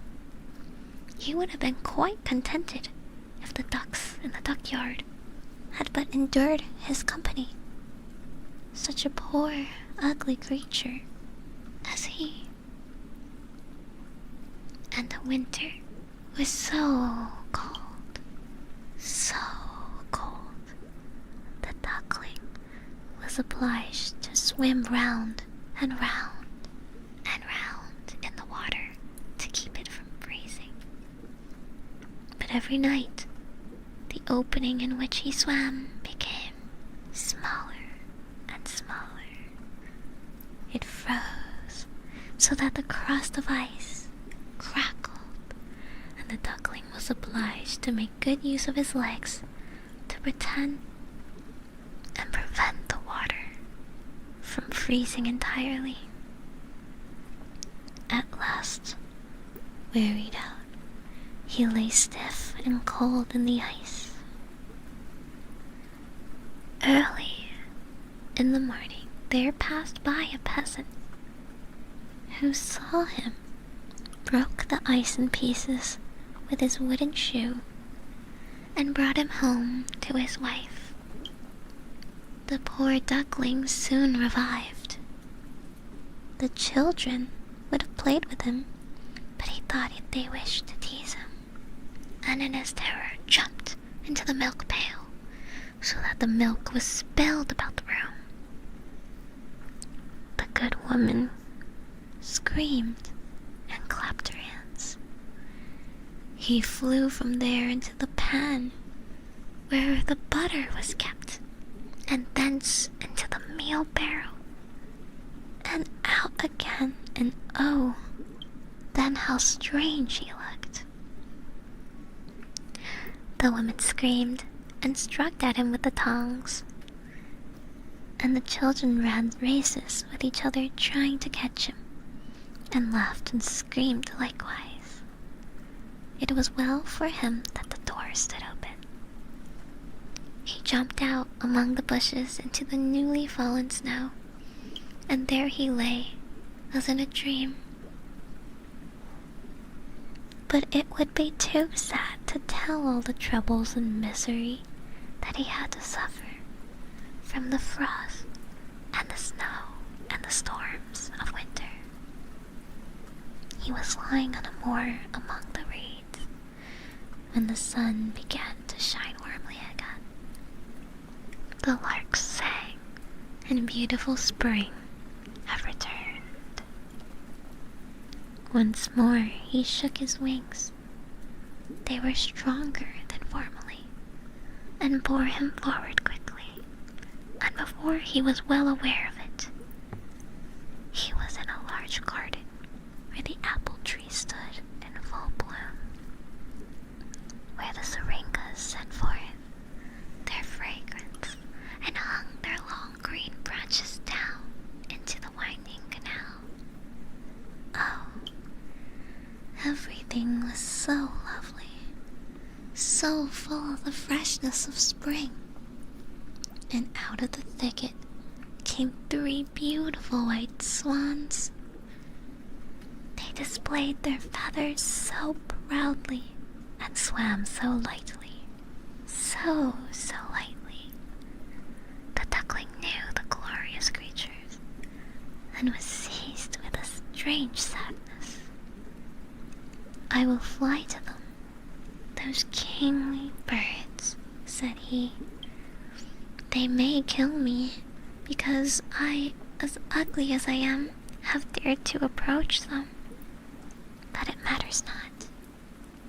Better to be killed by them than to be bitten by the ducks, pecked by the hens, kicked by the girls who feeds the poultry, and to have so much suffering during the winter. He flew into the water and swam towards the beautiful creatures. They saw him and shot forward to meet him. The poor creature bowed his head low, expecting death. But what did he see in the water? He saw beneath him his own form, no longer that of a plump, ugly gray bird. It was of that of a swan. It matters not to have been born in a dockyard if one has been hatched from a swan's egg. And now the swan began to see the good of all the trouble he had been through.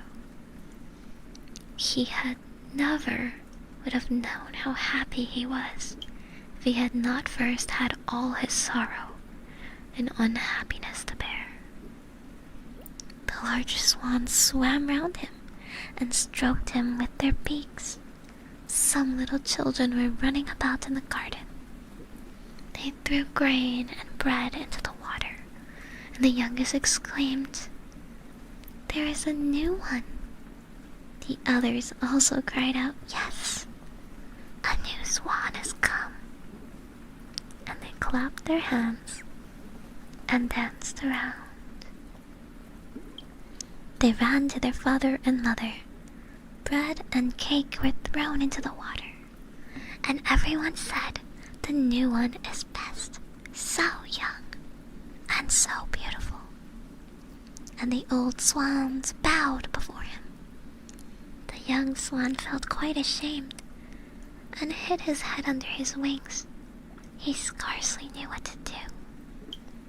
He was too happy, but still not proud, for a good heart is never too proud. He remembered how he had been persecuted and laughed at, and how now, hearing everyone say he was the most beautiful of beautiful birds. And so the syringas bent down their branches toward him, low into the water, and the sun shone warmly and brightly. He shook his feathers, stretched his slender neck, and in the joy of his heart said, "How little did I dream of such happiness when I was an ugly duckling." The end. And that was the tale of how beauty can overcome ugly beginnings, and always looking beneath the surface, beyond someone's initial appearance, for their worth. For now he knew that those that appear beautiful